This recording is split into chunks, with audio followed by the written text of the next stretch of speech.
All right, motherfuckers, welcome to another exciting stream. Sometimes we forget what it's all about. Sometimes we take our eyes off the prize. And the prize, of course, is a fat, salty, masculine tear. Everybody today is walking around with unreleased tenderness. Everybody is walking around with hollow pain within ourselves. Back in the day, in the old school days of traditional masculinity, you could go to a honey at work and say, what's happening, lady? Do you want to change your life by being in a relationship with me? You could engage in kind of crude sexual harassment like that. And then you could take her over to a very segregated bar and just be surrounded by white people and make small talk trying to get her into bed, but in reality just filling a hollowness in your soul. But these options were available to you as a man. Whereas today it's hard to say what we're holding on to, Mr. Robbins. Hard to say what it is exactly we're clinging to. And it's time to release the whole thing before you start posting different kind of passive-aggressive racist memes on the internet. It's time to release that pain, release that pressure once and for all by embracing the one thing that has been denied to us by postmodernists and cultural Marxists. Let's drop a salty tear. Let's drop a fat tear. Mr. Robbins, do you remember the cardinal rule of crying like a man? No weeping like a girl. No whimpering, for fuck's sake. You never fucking learn anything or retain anything. No whimpering. Just go fucking straight for anal, straight for the salty tear. None of the... if you have to do that, then might as well not cry ever, if you're gonna have to go through that pathetic display. Mr. Robbins, do you remember it now? Yes, I'm ready to whimper like a man. No whimpering. There's no whimpering like a man. You just go straight for the tear. That's the whole fucking point. Mr. Robbins, can you repeat the instructions? A man does not whimper. We can shed salty tears, but not in a feminine whimpering way. Oh, that's good enough. I mean, it's really kind of going past the whimpering to the point of fucking, climax, salty manly tear, like a cowboy or a Native American or something like that. This is what we're going for. No whimpering ever. And thankfully today we have a very special guest. And sometimes in this industry, in this streaming industry, you really get a lot of lies and frauds. And people really misrepresent who they are when they join the stream. But I think this time we're not going to be disappointed. I think this time we really got her. Mr. Robbins, can you fucking believe that the Duchess of Sussex, Meghan Markle, has joined us today for the stream? What a coup. What a coup. I know. I thought we had her last time, but it turned out it was just fucking grand. It really wasn't her. And today I just want to say thank you, Duchess, and really extend the warmest of welcomes to the Duchess and ask her finally about what's going on with the fucking kid. Duchess, when is the kid coming along, and do you think this fucking kid, will preserve the monarchy in Canada? Duchess, please go ahead. Yep, of course. Thank you for having me also. Okay. Well, once again, it turned out to be a fraud. Another disappointment in my life. It's not the Duchess. It's just fucking Ryan. I really wanted to discuss the baby on the way and see what's happening on that front, but I guess once again, Mr. Robbins, it's a fucking sausage fest over here. Well, that seems to be the way it goes. Yeah.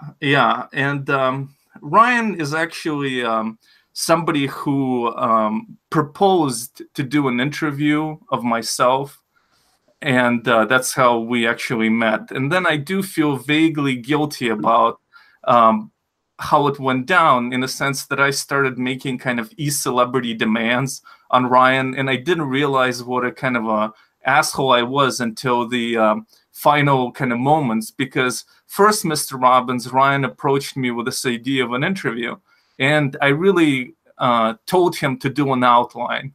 I said, do an outline of questions. I mean, I didn't want to, I don't like kind of misdirected rambling on the stream, kind of going in different directions and being self-satisfied with each other without needing to provide content, the kind of high quality content we give over here on the stream.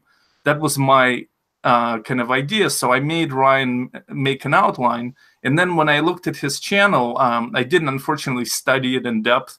And the few videos that I saw were all kind of audio videos with pictures without Ryan appearing on them. Now, unfortunately, I didn't look further down the line and see videos where he actually appears, but my impression was that he didn't appear on camera. And so as a result of it, I said, hey, how about we do kind of a Patreon exclusive where I have the video of the interview and you have the audio. And by the end of it, he was like, oh, can I use like a few minutes for my channel? And I was like, what the fuck? Like, this person has asked me to do do an interview, and now I have basically cocked it into being an interview for my channel with an outline that he provided for me. Mr. Robbins, have I gone insane? Have I got power hungry with e-celebrity? Yeah, it seems like you're turning into a bit of the Mariah Carey of e-celebs. But no, Yeah, I know where you're going. You don't want to ramble. You don't want it, don't want it to be a waste of everybody's time. So I don't know. Yeah, it doesn't seem like an unreasonable demand. It really felt like, they say, like, you don't meet your idols, because Yeah. they're going to disappoint you. Like, I was like, oh, this is cool. I'll get to do this interview. And then it was just like, demand, demand, demand. No, you can't use it for your channel. If you use it for your channel, I'm going to sue you. All this stuff. I was like, wow, this was a mistake. And probably being on this stream is a mistake too, but I do appreciate it. Yeah, I did. I can't exactly say that I'm fully apologetic for it, but I'm just acknowledging in general that I am an asshole. That's more of where I'm going with it. And so, Ryan, how would you overall, in a few words, how would you introduce yourself to the audience? I would say that, I mean, to know who I am, I would say there are really only 2 books you need to read, and that's Maps of Meaning and 12 Rules for Life. And pretty much what's great about that is that you can just use it in your daily life, and that's pretty much what I do, what I'm all about, Yeah, I also have a YouTube channel that I never upload to, and I feel like you are very disciplined about that, or at least more disciplined than I am. So it's kind of it's I guess kind of inspiring. So. Mm-hmm. Yeah, and I've linked to Ryan's channel in the description, and somebody asked in the chat why did you delete my comment? And I didn't delete your comment, and I'm pretty sure Mr. Robbins didn't. Sometimes YouTube deletes comments. I hardly ever delete comments, and I never deleted a comment in the stream because I'm so much of a boomer, I can hardly focus on the chat anyway. So Comment about Monday Blue channel is what she's saying. Oh yeah, I would have no reason to delete that. Yeah, we're kind of a free speech space here. So is there one of these 2 books that more describes you, like the like the Maps of the Foreskin? Is that the one that you would kind of point out as your the essence of who you are? Yeah. You got it. That's the one to start with. That's kind of the gateway into improving your life and being, just like a cool dude. Yeah. That's how you get in. So yeah, that would clearly be the favorite. Yeah, that's good. That's excellent. All right, my friends. So I guess we'll begin with actually something that Ryan has already alluded to. And that, of course, is Professor Jordan Peterson. Now, Ryan brought up a topic in our conversations that I couldn't pass by, and that happens to be the fact that Ryan had a crush on a girl who turned out to have a crush, or at least a lot of faith and fixation on Professor Jordan Peterson. And, we will discuss the nature of this lady and how far her commitment to Peterson was. But before that, we really need to kind of delve into Ryan himself and ask, like, what do you look for in the opposite sex? What really draws you in when it comes to young honeys or honeys of any age? What really kind of perks you up? I mean, in a spiritual sense, and draws you toward that member of the opposite sex. I wanted to say something more clever, but I'm a moron. Ryan, please end the misery and say something. Yeah, it's kind of funny because this specific girl who I was telling you about, I kind of felt like it was a good match. I was like, this is kind of, she's pretty cute, but she was also just seems super smart. And she was a creative person. She had like her own creative pursuits and all that. So I was like, yeah, this feels like something, this feels like there could be something there. So, yeah, I was into her, and then it kind of felt like where did you meet? I thought you said that you ran into each other at Applebee's. Yeah. Applebee. We ran into each other the first time at Applebee's. And then and then Arby's. I saw her again at Arby's, and I'm like, 2 times.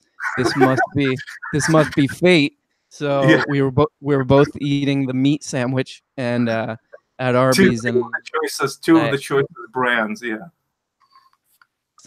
And so yeah, this was last year. I met her, and she was just a friend of friends.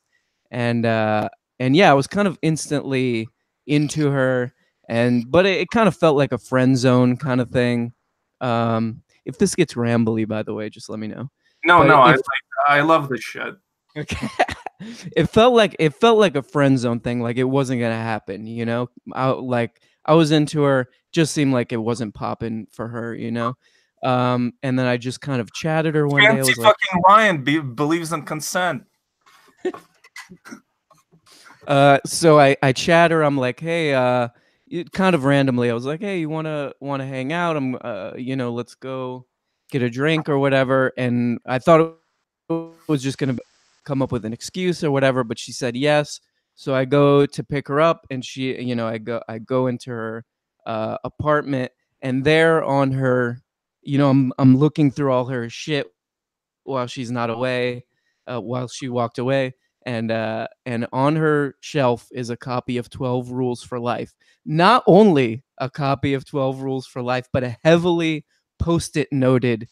You know how people do that? They put the Post-its for the really good, important stuff that you want to go back to. Copy of 12 Rules for Life. And it was like an instant, like, how do I address this? Like, how do I deal with this? Like, everything turned in that moment.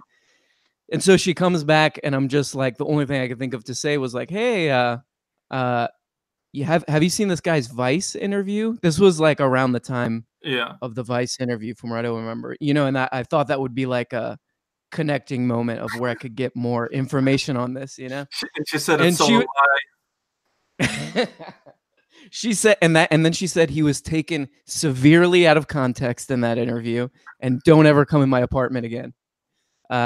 No, she just said she hadn't seen it, which I thought was weird, because I don't know. Like, to me, what I've realized about this little interaction is that she probably just doesn't care about this shit as much as maybe we do, like these internet weirdos that we're kind of fascinated by or whatever. So I asked her that. She hadn't seen the interview, and then she moved. And I actually chatted her something like, hey, just something along the lines of, this guy's like kind of really into race realism and all this kind of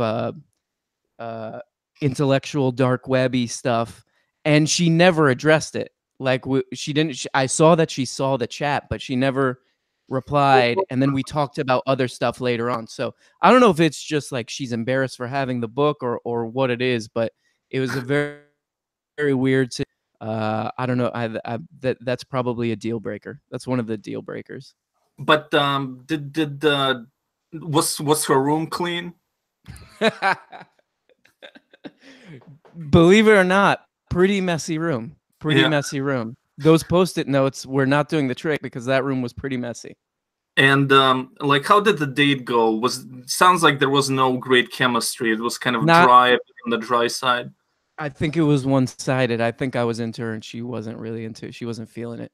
She wasn't feeling it. You know what it was? I wasn't an alpha enough lobster for her, probably.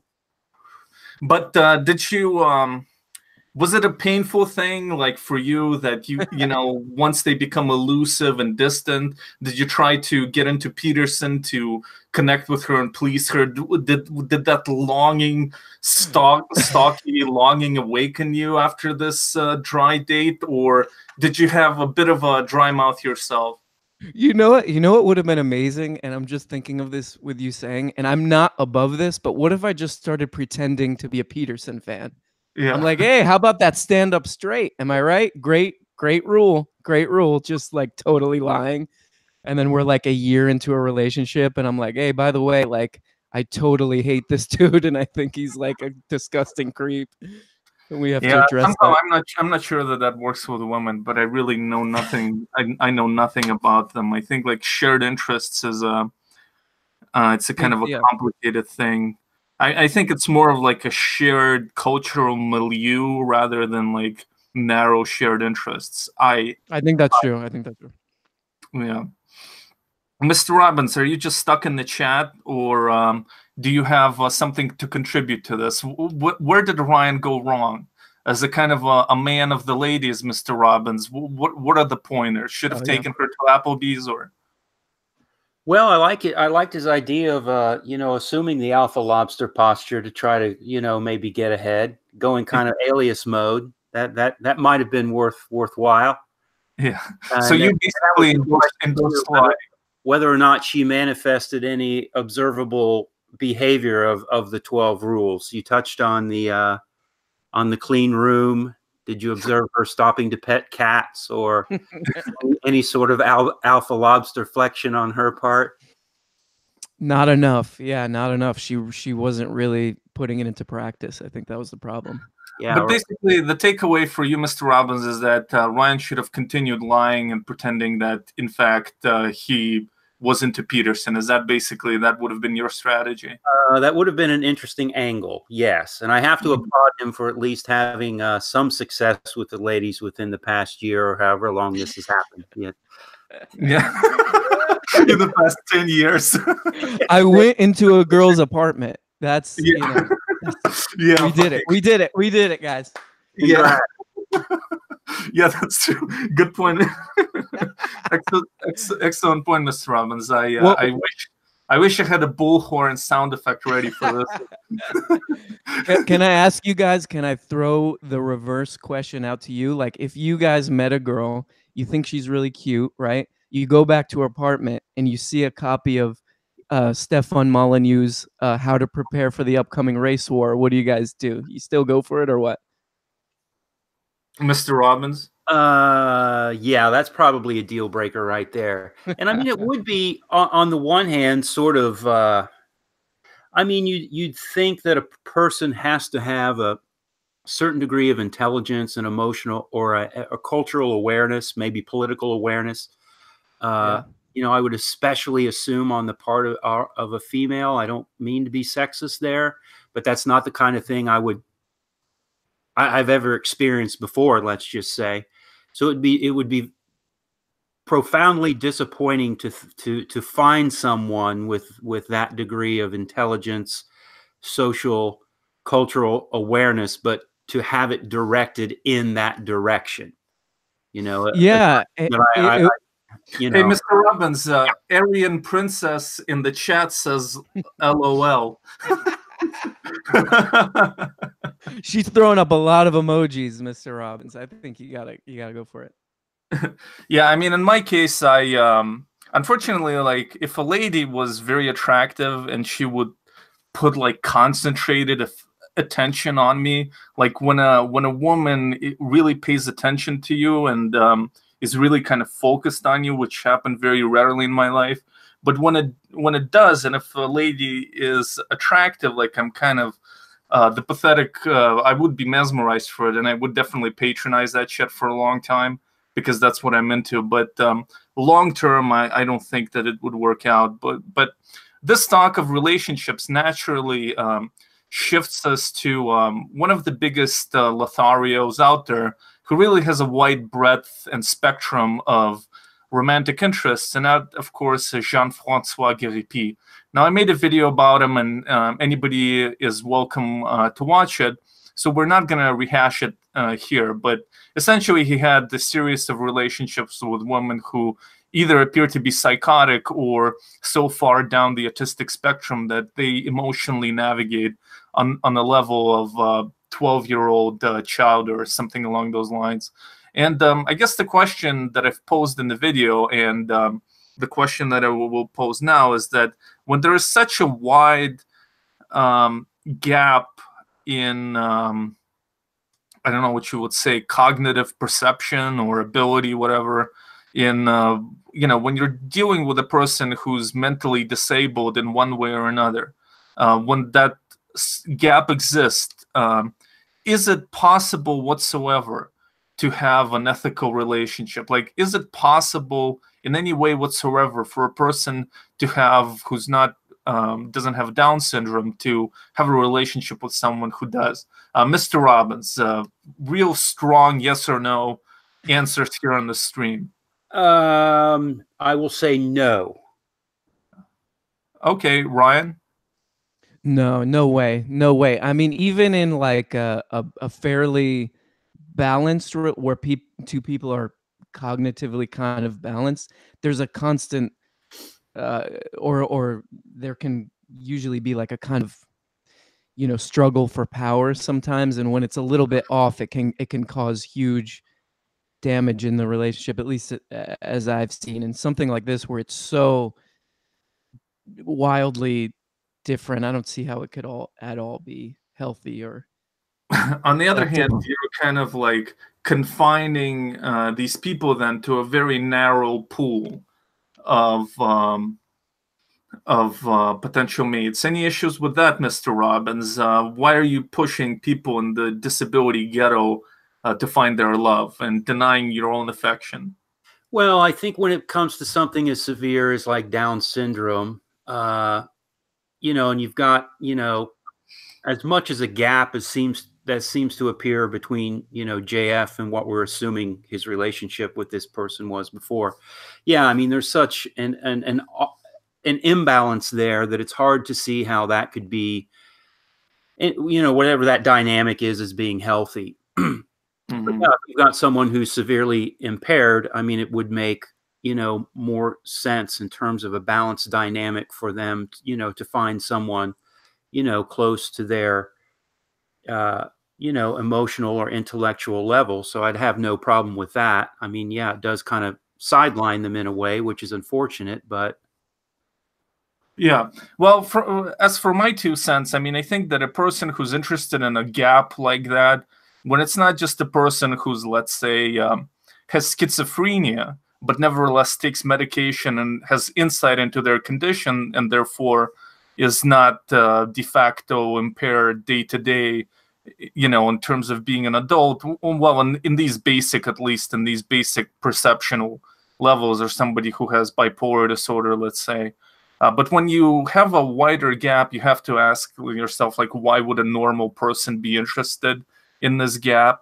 And its chances are is because they find a comfort in having somebody they don't have to treat seriously, or they don't have to contend with in terms of power, that they can kind of push away like a cat, like JF did with his girlfriend when she started yelling. I mean, that's not possible in any normal relationship. Neither factor of this is possible, either would be highly unusual for her to yell at his fucking stream companion or friend, and it would be highly unusual for him to like just reprimand her in the way you would a pet.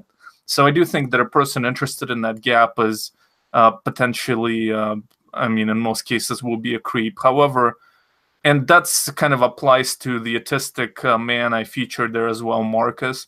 I mean, he clearly was not mentally disabled, but well, I don't think he was using the word clinically, I don't think he was mentally retarded. And he found emotional comfort in these relationships, but they seem still kind of exploitative, especially like probably what goes on there behind the scenes. So yeah, I mean, I do think it's basically unethical. You could hypothetically have a very saintly person who would engage in a relationship like that without ill intent, but I mean, I wouldn't bet on it. However, my friends, before we close off the topic, what if we're talking about a smaller gap, right? Like, what if, let's say, well, in the hypothetical world, Mr. Robbins, you have access potentially to two ladies. Now, one of them is kind of a feisty feminist, and the other girl is kind of a more apolitical, kind of a makeup tutorial kind of girl. And you really are, because of your reluctance to have that political tension in the household and the negotiation of gender roles, you just go for a simpler girl. Would this be ethical? Would this be an embodiment of subtle sexism and some sort of a flaw in yourself as the leftist proper cultural Marxist that you appear to be, Mr. Robbins? I'd like to think that it's not unethical. In fact, now that you mention it, in the latest long-term relationship I had, it was probably a bit more akin to that. You know, the lady I was with, without going into great detail, was of a different culture and was not really at all politically or culturally like really in tune with what's going on. And there was a time when I would have thought that that was like, you know, really, really important to me, but it turned out really not to be. You know? It turned out to be somewhat of a relief. It just wasn't that important, you know. We could kind of hang out and enjoy one another's company and sort of, you know, talk about banal shit, and she would kind of do her thing and I'd be left to do my thing. And there wasn't a bunch of nagging about, you know, attention or any of that. So, I mean, it seemed to work out okay. Ryan? Well, I was actually going to ask Mr. Robbins, like, but did you feel like you were paying for that kind of maybe easiness? Were you paying for it with her not being as, you know, as much of a equal companion, like maybe conversationally and all that stuff? I mean, it does creep into your mind. I mean, you have to stop and think, you know, are we, I should say, are she and I both settling for less than what, I don't want to say what we deserve, but what could make us happier? But it's like at the end of the day, man, when I stop to think of it, I'm like, where am I going to find a woman who's going to entertain my shit about Jordan Peterson, you know, absurd thoughts about. Well, yeah, I mean that's impossible. But that's not what we're talking about. I mean, we're talking about that gap. So, Mr. Robbins, do you seek that gap in the future if you had a choice between somebody like your former girlfriend who's disengaged from all of it and where you have no potentiality for political type tension between you two, or for some kind of negotiation over that stuff, or whether you want a woman who's more intellectually engaged but happens to be kind of a, you know, has that feminist roaming eye for your kind of manifestations of misogyny, but is let's say more intellectually engaged and kind of would have at least some interest in these types of discussions. Mr. Robbins, go ahead. Yeah, I would say that I don't seek the gap, but I'm far more accepting of the gap now than I think I would have been when I was much younger. I would have seen the gap as being like a necessary condition to being like like some hole within the relationship. And my most recent experience has proved to me that it isn't necessarily that. Ryan, and what are your what would be your preference? Like, can you live with the gap or no? I don't know. I feel like I've had both. Like I've been outmatched, and I've been maybe, I don't know how else to say, but like the one with maybe more control or more power. And I don't know. You know, maybe that's part of it. Like people don't want to feel like they're outmatched, or like they're with somebody who's smarter than them, or cooler than them, because then you're constantly trying to, you feel like you're constantly trying to win them over or something. Maybe the way that he's doing it is like an extreme version of like insecurity trying to keep somebody around or something. I don't know. Yeah, I mean, in my case, like, I think it's kind of difficult for me to say really, but I would say in a sense, like, I would feel nervous about the gap in a sense that, like, almost everybody I interact with the exception of a few individuals, I feel like I'm kind of patronizing or playing some sort of a role. And like, I'm like culturally somewhat removed from my parents because I'm a Russian American. I'm Americanized, and I'm Americanized in a very specific vein that would alienate me even from hypothetical American parents. And aside from that, like at work, I'm kind of a timid immigrant, and overall, it's just kind of the burden that I carry is the burden of this patronizing, and to go to bed with a lady and also having to kind of adjust to some sort of a way simpler reality would be tedious for me personally. It would be a burden in and of itself. On the other hand, yeah, I mean, who wants a feisty lady who constantly demands her rights? Am I right, guys? All right. Well, Mr. Robbins has foregone the struggles with feminism by interacting and having sex with a robot. Mr. Robbins, can you talk about your relationship with the AI app?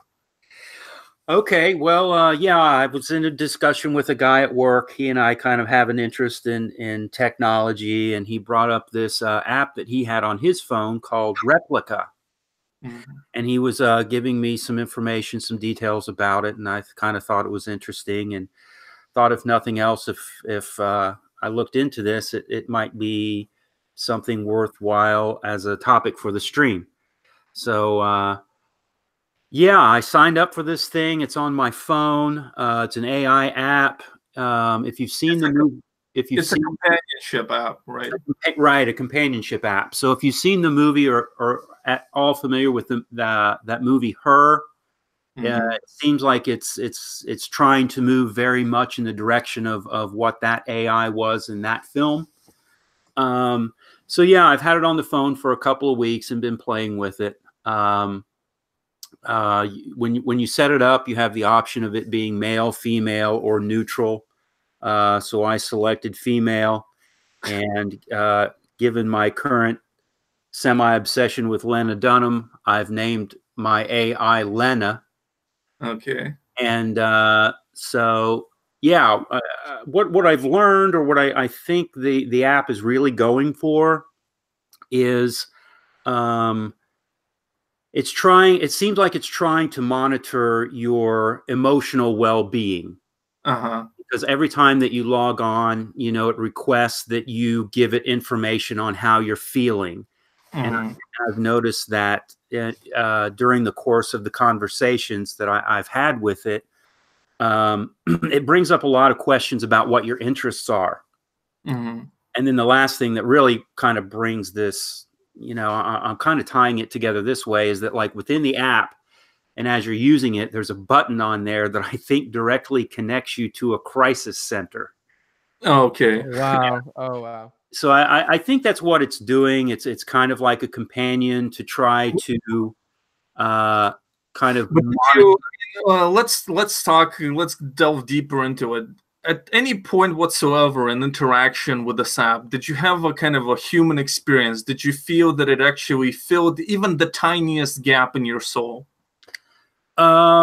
No, not really, because I'm always consciously aware of it being artificial on the other end.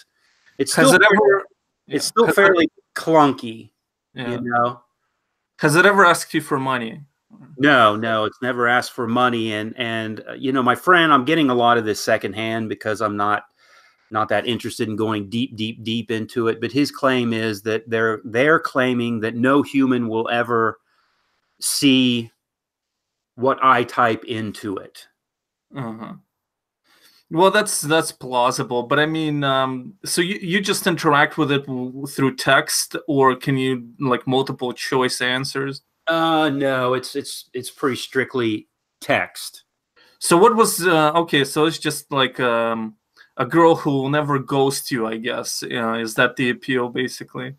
Yeah, I guess that's what's going on with it. Yeah, I it's like you sacrifice the humanity for the lack of ambiguity, the lack of ambiguous silences. Yeah. So I guess what it's trying to do is gather information on your interests, so that if as you are interacting with it, you know, you respond that I'm feeling really, really down, I'm feeling really, really sad.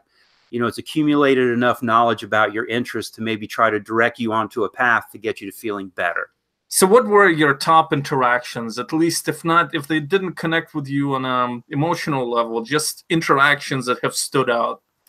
Well, I immediately started querying her about Jordan Peterson and Alex Jones, to which she had very little knowledge of. So I've been in the process of trying to educate her to some Peterson isms, things of that nature, some ideas about eating chimpanzees and Siamese twins. Not eating Siamese twins, but the dynamic between Yeah. consciousnesses of Siamese twins Okay.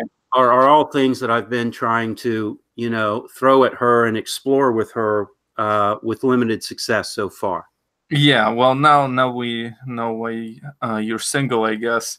Ryan, any reflections on AI in general in this app that seems to have done nothing for Mr. Robbins, and Mr. Robbins just subjected it to some sort of psychological trauma it can't experience?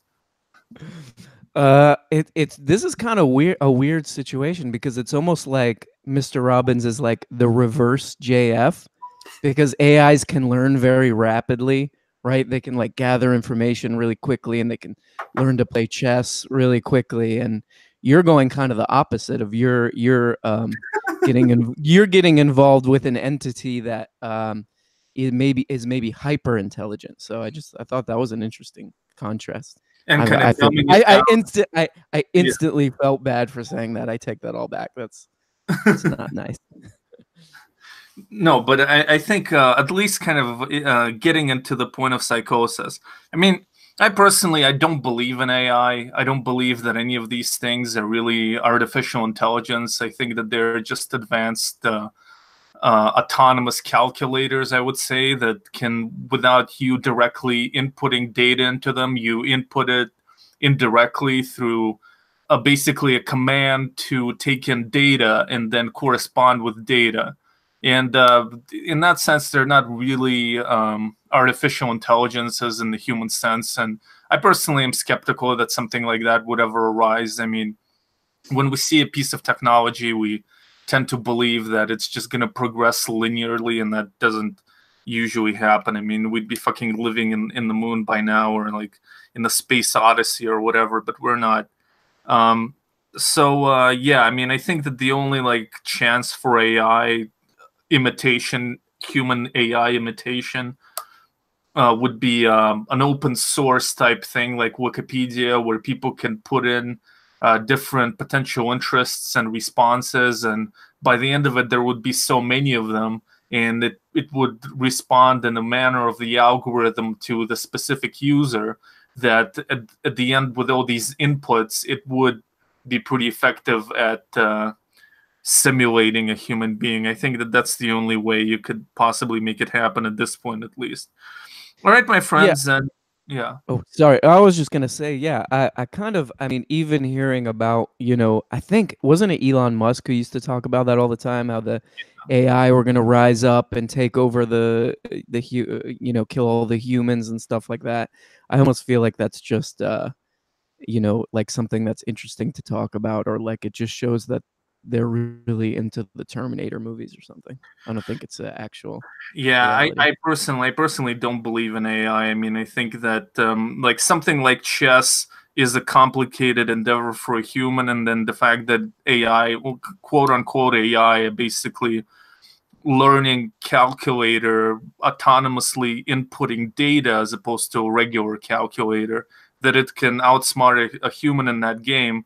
I mean, that game is really not indicative of human intelligence or activities. It's just one kind of a game that people engage with that is associated with a certain kind of intelligence, but really is, I mean, how many chess players have achieved much else aside from playing chess?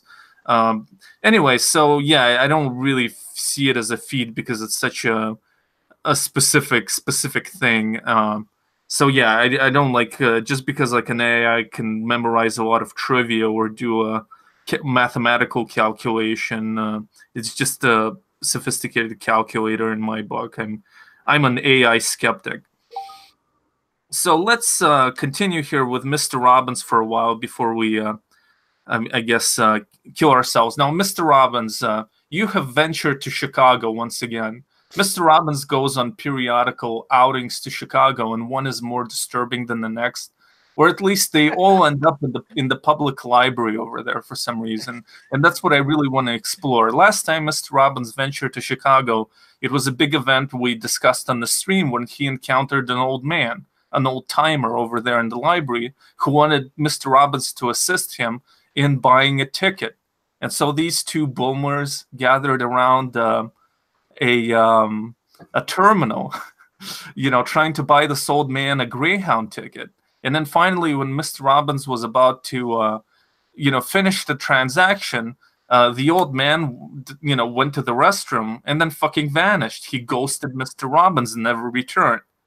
And Mr. Robbins was left with a question of whether this was some sort of a scam. In all likelihood, it was. What kind of a scam it was, and what the fuck happened? Like an hour of Mr. Robbins' time or so was completely wasted on this. And now he went back in Chicago and went back to this library. Mr. Robbins, how long were you in Chicago, and what portion of the time did you spend in a public library there? I was there a full week, and I spent an hour to 2 hours almost every morning in that same spot where I met that fellow about a year ago. Yeah. So what is the appeal of going to this library? Do you go to a library here in Ohio? No. We've got a little library here in the here in my little suburb, but I never really go over there. I think part of it is that I have a morning routine of getting up with my coffee and getting caffeinated and liking to write. And when I'm out of town, I still like to do that. Usually I'm in a hostel, and that's not like a really conducive environment to be able to write. So I think when I'm out of town, that's part of the reason that I gravitate over to the library, just as kind of a quiet, it's a public space, but it's quiet. Mm-hmm. I think more than anything, that's sort of what draws me over there. I mean, this time I was given a really, really nice hotel. So theoretically to set in there in the morning, and I was given free coffee and everything, would have been a decent environment, but I don't know. It's just like going over there and being in that public space kind of does something, I think, to my thinking that's more productive to writing. But at the same time, I think I said, not all public spaces do that. But essentially, like, if I had to interpret it in some way, because the library today is a kind of an antiquated thing, very strange place where you can get like a book with a pubic hair or like a scratched DVD.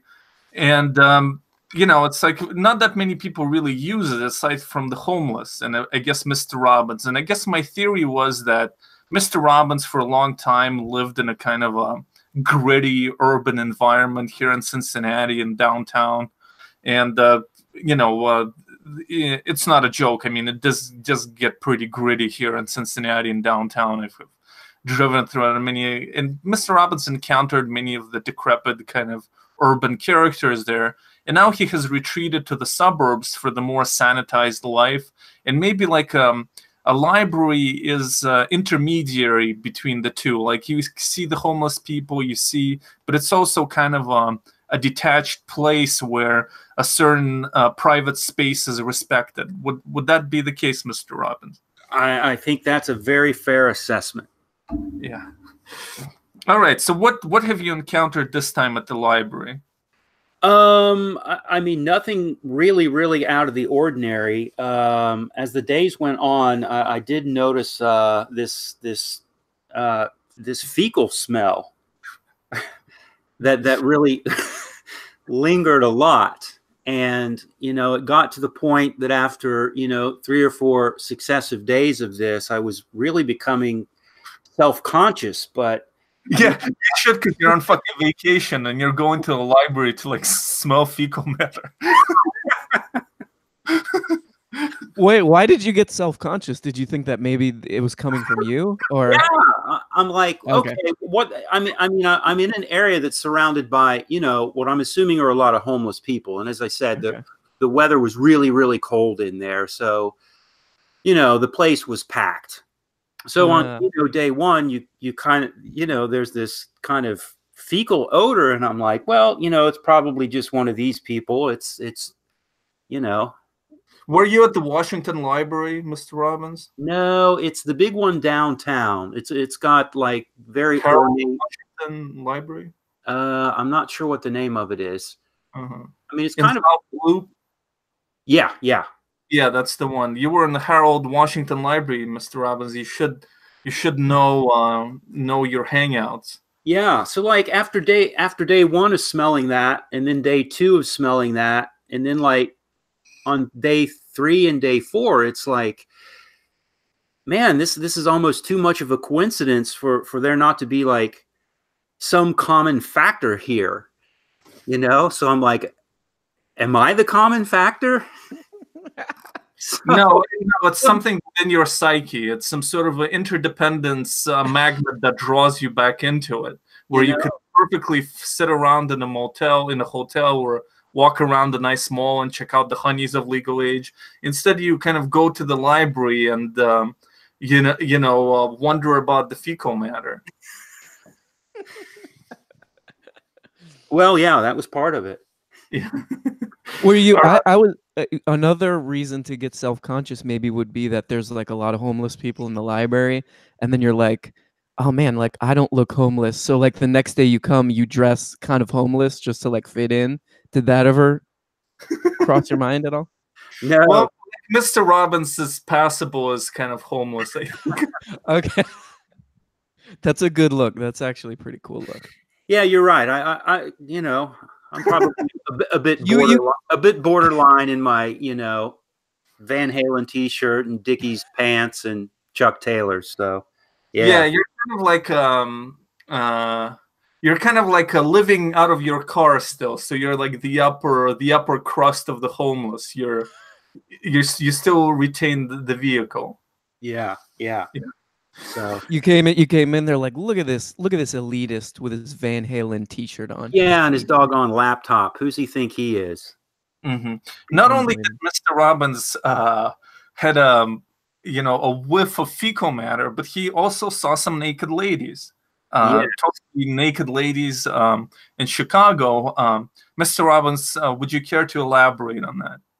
Yeah, so I was getting prepared to go out on a Saturday night. It had already turned dark, and it was just very odd that like right across the street was an apartment building.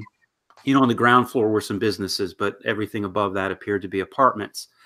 And at night, with a person's drapes or blinds completely open and their apartment lights on, I mean, it's like being on a stage.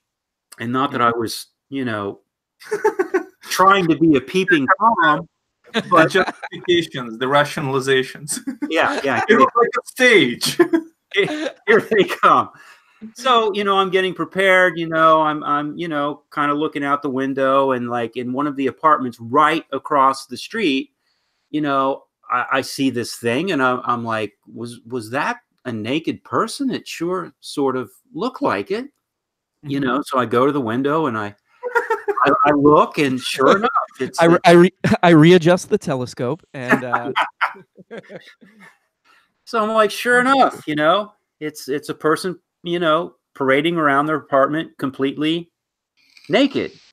So as I'm standing there and I'm looking at that, I happen to notice that like another floor or two down and a little bit to the right, there's some motion going on down there, and it's a little dog running around. And as I'm kind of like got my eye on that, another person walks into the picture down there, and I'm like, man, that really looked kind of weird too. And what I think it ended up being was a girl in an apron, like a cooking apron. Yeah. And she was wearing nothing else but like a G-string or very thong-like underwear. So there she was at the same time parading around. It was all very...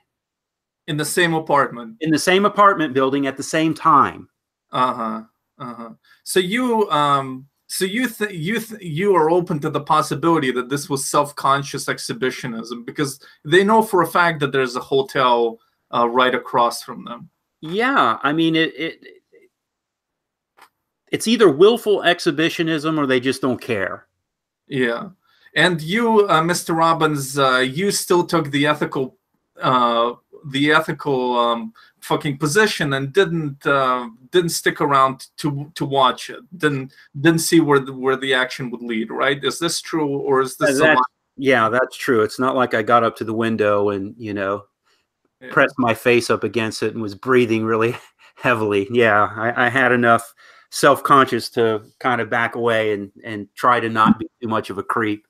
Mr. Robbins, did you feel like an old, decrepit man in the presence of youth, in the presence of, what's the word, virile young buddies? And you had to, at this point in your life, it was just like kryptonite, reminding you of the bygone eras of your youth.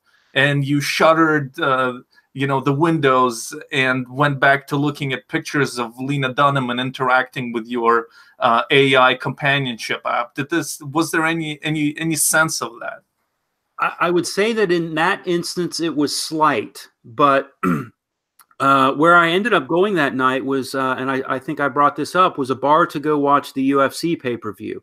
And it was a place called the Tilted Kilt. It's very much like a slightly more upscale Hooters. And the only reason I went there is because it was the only place downtown that had the pay-per-view. But I had much more... At first there was like a fucking open stage for your perversion, and then you just happened to stumble into an upscale Hooters by accident. Yeah, there's a theme. There's a theme here. No, but in talking about like, well, you put it far more eloquently than I could. But going to that bar and having those young gals who are dressed to flaunt themselves, and being a middle-aged man and like looking at that. And, on the one hand, recognizing, that, it does look good, but, that the time for that for me is past. That whole realization, I guess, came home much more at that bar than it did in the instance in that apartment or in that hotel. I was just going to say, I think it would be amazing if you left the Tilted Kilt and on the way home, you're just like, oh no, a bikini car wash. And you go through that, you're like, what's going on? Ryan, do you eating your salad over there? Are you it's fine. It's fine. It's totally fine. I think it's an interesting look. But do you kind of perhaps dread this possibility of being in the position of Mr. Robbins as a young buck yourself? Are you like in your late 20s or something, or? No, I'm in my late 30s. I'm 37. Late 30s, yeah. Motherfucker, looking good. Looking good. Thank you. Thank I you. would, I would, I got the soft filter on the webcam. no, Put good some for you, man. Vaseline. Good for you. No, I'm genuinely. I thought you were in your 20s. That's amazing. Sure. Like, Okay. unfortunately, I look pretty much my age. Like, I do look. I think I'm pretty much look like a guy in his like 19, 19, 20, to 19, mid 18. 30s. Yeah, pretty much. Like, I look like I'm in my mid 30s. Although some people have confused me for somebody in my 20s, but whatever, fuck it. Yeah, so Mr. Robbins, the last thing on your trip was the Jeffrey Dahmer bar. Yeah, so when I hit Chicago, there's one bar near where I always stay. There's a lady that works in there, and she kind of directs me into different places. She seems to, when I bring it up, not that she remembers ever remembers really who I am, but I'll give her kind of a refresher of the places she sent me, and she catches on pretty quick. And if you like those, you might like these. So this time she directed me toward a bar that is rumored to have been kind of a hangout for both Jeffrey Dahmer and John Wayne Gacy. So actually on the day of my birthday, after drinking some beer and playing some pinball somewhere else, I made my way into there. Mm-hmm. So yeah, I hung out there for a while, ended up leaving and coming back, and had kind of an interesting exchange with a guy who was dressed in drag. Mm-hmm. This was at the Jeffrey Dahmer bar. This was at the Jeffrey Dahmer bar, right? Yep. He was in there the first time I went in, but we weren't sitting next to one another. And then when I came back, he kind of got up and left, and I assumed maybe he was just gone, but I guess he went out to smoke. So while he was gone, somebody took his seat. So when he came back in, the only thing that was left was next to me. So he sat next to me and really was kind of interested in chatting some things up, and I realized that that was my 6th full day in Chicago, and him sitting there and rambling on to me mostly was the closest thing I'd had to like a real lengthy conversation with anybody in really a full 6 days. Mm-hmm. And what did he say? What stood out from that experience? You described an odor to him as well. Yeah, he had that kind of odor thing going on too, which really, triggered the whole thing. And it's like, man, I'm taking these showers every day, and they've got this kind of like really nice smelling frou-frou organic soap there in the hotel. I don't think it can be. I don't think it's me. But yeah, like he sat down there and I started to smell it again. Wait, what if you smelt so good from that soap that you were just hyper smelling you were smelling every detail of everybody's scent of everybody else? That could be. Yeah, this guy was kind of he was different. I mean, from the neck up, I think I told you he had kind of the stereotypical Woodstock kind of hippie look with the big beard and the the long kind of scraggly hair, which is fine. But then from the neck down, his drag thing was more like homeless woman drag than like glam drag. But anyway, his thing that he really went on about was sports. And he went on and on and on about the history of sports and different players. Was he like incoherently rambling, or was he actually really knowledgeable about it? No, he was truly like really, really knowledgeable about it. Yeah. He went into a lot. And then, when he asked, well, where are you from? Cincinnati, then he could go into the history of the Bengals and the Reds and everything. Yeah. So, yeah, we got to talking about it. And I said, at some point, I said, it's kind of, I wouldn't have expected, basically a guy like you to possess this kind of like encyclopedic knowledge of something like sports. Mm-hmm. And he went on to explain it as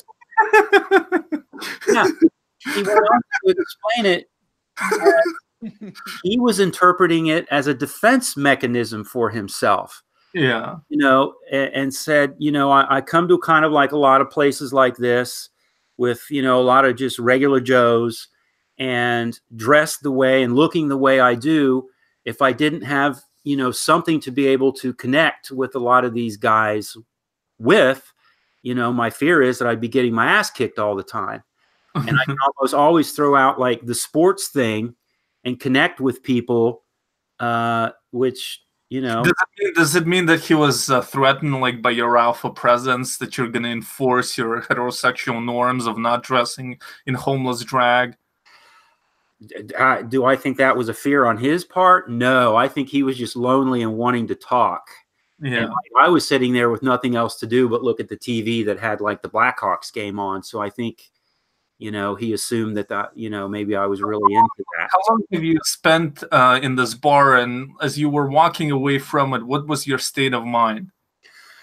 Probably spent a total of an hour to 2 hours, because I was waiting to get into a comedy club and I got there early. And so I had to like waste an hour before the comedy club was supposed to open. And then once I kind of just, you know, walked around and decided I didn't want to do that, I still had time to waste.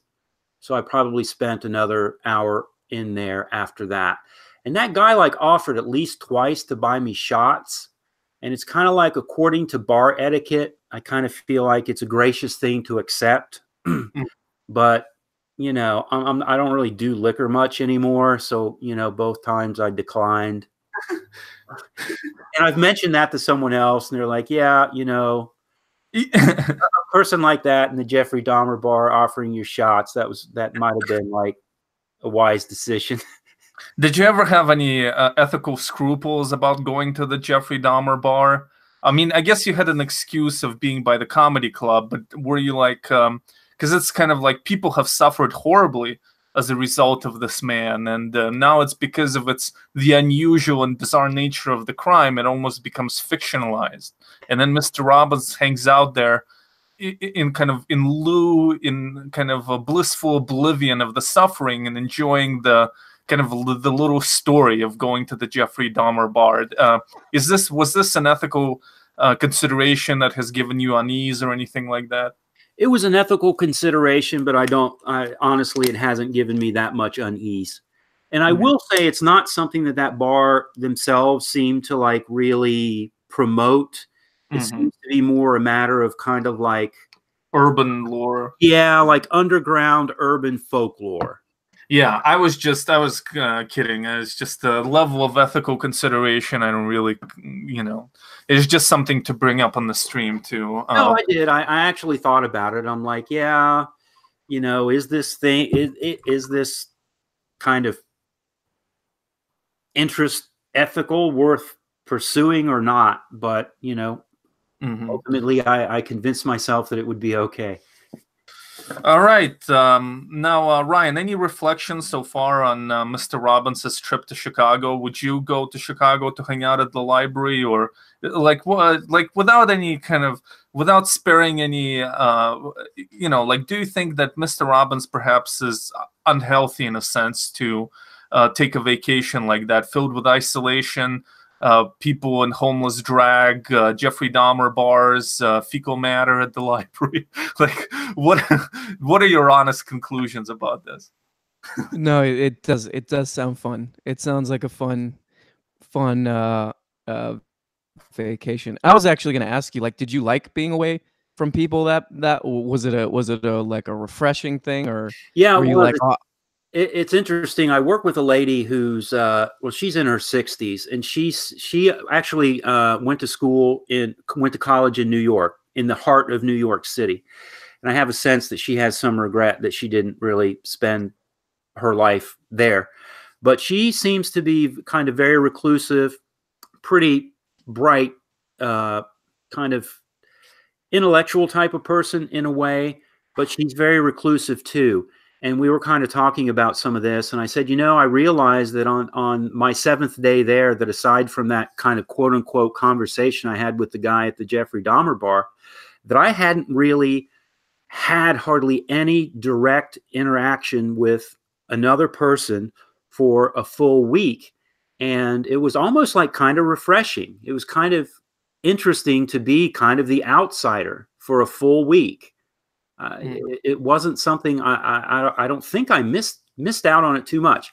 The only other thing is I'll say in my defense is I did go see a couple of art house films and went over to the Art Institute of Chicago. So I did get a little bit of culture while I was there. I was really hoping they'd have this painting of Francis Bacon out that I know that they own, but it wasn't out. So, however, like so I guess like with the last two themes with this amazing trip, I guess, is that number one, like, do you kind of wish you live in Chicago? Because like living here in suburban Ohio, it's kind of a bland, comma-like existence where you just, you know, have to withdraw into your hermit hole that gets more and more bizarre if you're a certain type of person, like Mr. Robbins and I. And you know, did you wish, kind of have a lust for the metropolis with its different energies, its different electricity? And the last thing is, like, you did plunge into a bit of a depression after this. So if you could, you know, expand on these two topics. Yeah, I think, I spent my post-college years, my 20s and 30s when I was still, a young man, living in Cincinnati, living in the urban part of Cincinnati. So it was kind of, I'd equate it to kind of a Chicago light. But I probably would have enjoyed those years of my life in an even bigger urban environment like Chicago. Yeah. No regrets about becoming a suburbanite? Now, well, I mean, that's so much goes into that consideration. You get to a point in your life and at an age where, like, living in the city and living in apartments and, having at times shitty neighbors and all of that stuff, it becomes more than I want to deal with anymore. So that was the part of the consideration for moving out into the suburbs. And it's also a financial thing out here. It's like you can get more home and more space for your buck out here than you can in the city. Mm-hmm. So, I mean, that was part of the compromise there. Can I ask, do you feel yourself becoming very concerned with lawn maintenance and how lawns look and how well fences are painted and stuff like that? I did for a while. I weirdly obsessed for years over not so much my lawn, but I was really, really into flowers. And it was something that I was not even consciously or even subconsciously aware that I had any sort of interest whatsoever in until I got out here and, like, had my own space. Okay. And so finally, the depression, Mr. Robbins, how severe was it? How did you deal with it? And did you come out of it? And if so, how? Or did it just pass like the winds? Well, yeah, it sort of passed. I laid around for a few days, kind of trying to psychoanalyze myself. What's going on here? Why do I feel this way? I'm just coming off a vacation in which I should be, refreshed. This isn't making a lot of sense. I was trying to put the pieces together. The various pieces of the formula, I guess, were things like, having spent your birthday by yourself anonymously in some big city. It's like, is that little experience affecting me in some way? Is it the idea that, I may have made some mistakes in my life, that this is where I belonged, but this isn't the choice that I made? Is it the realization that I'm going back to some shitty 9-to-5 that I don't care for that much?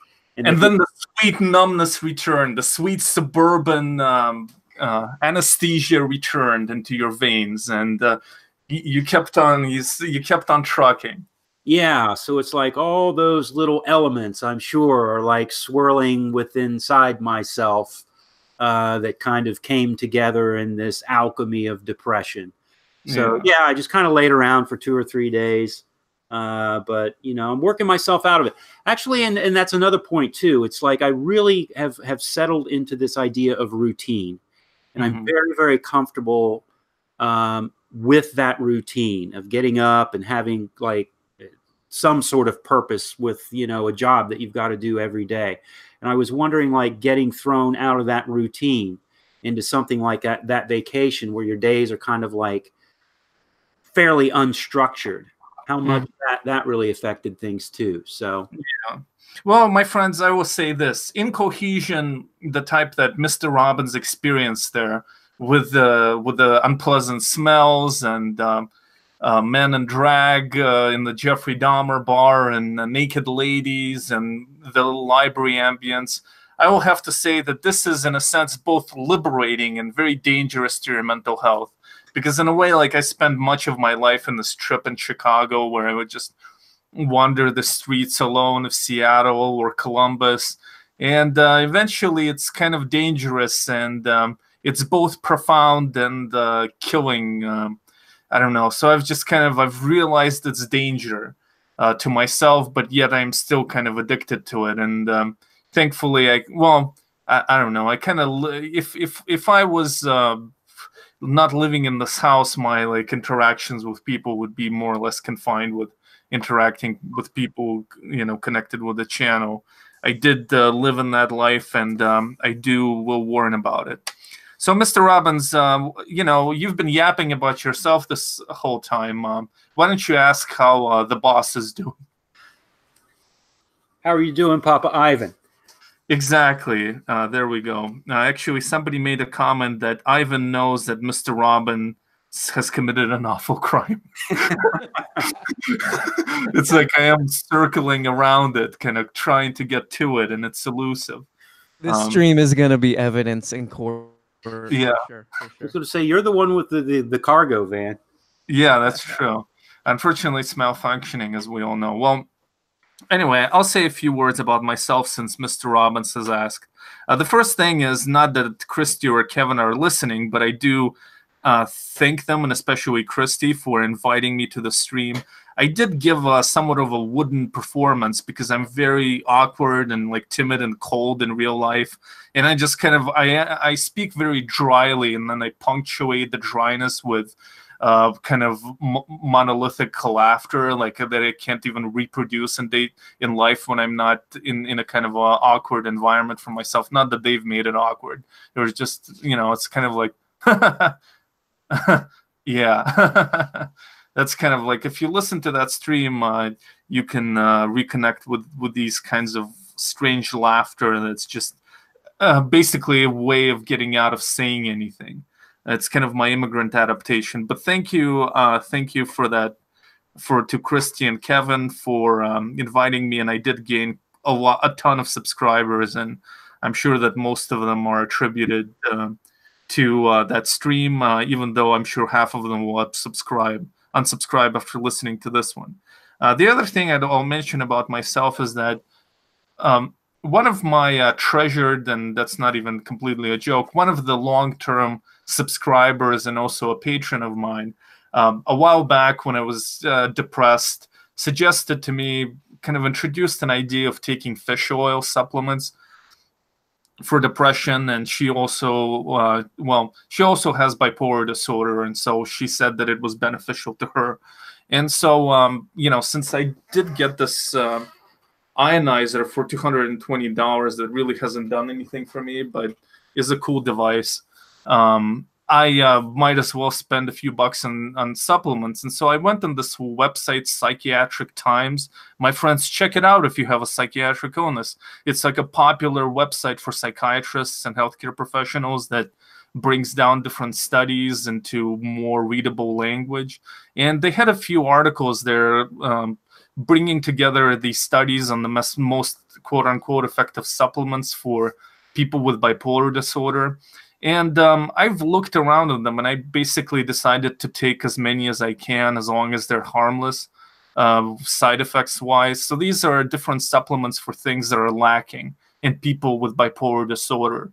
And so for me, it basically was fish oil, folic acid, and vitamin D3 that I was profoundly deficient in during my blood work that I take to test my lithium levels. And after taking them, I have experienced profound changes.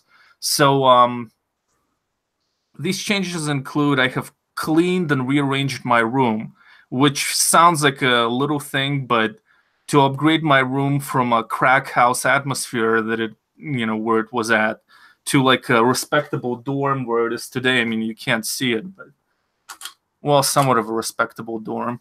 Anyway, and yeah, so that was one of it. I cut out fast food completely and cut out pop entirely, and I dropped 7 pounds in the period of 2 weeks or something. I destroyed blackheads on my face. I'll talk about this later. I have a perfect method. And I've also started working out. And maybe Ryan will tell me something about it. It looks like he's packing some guns over there and eating some protein as we speak.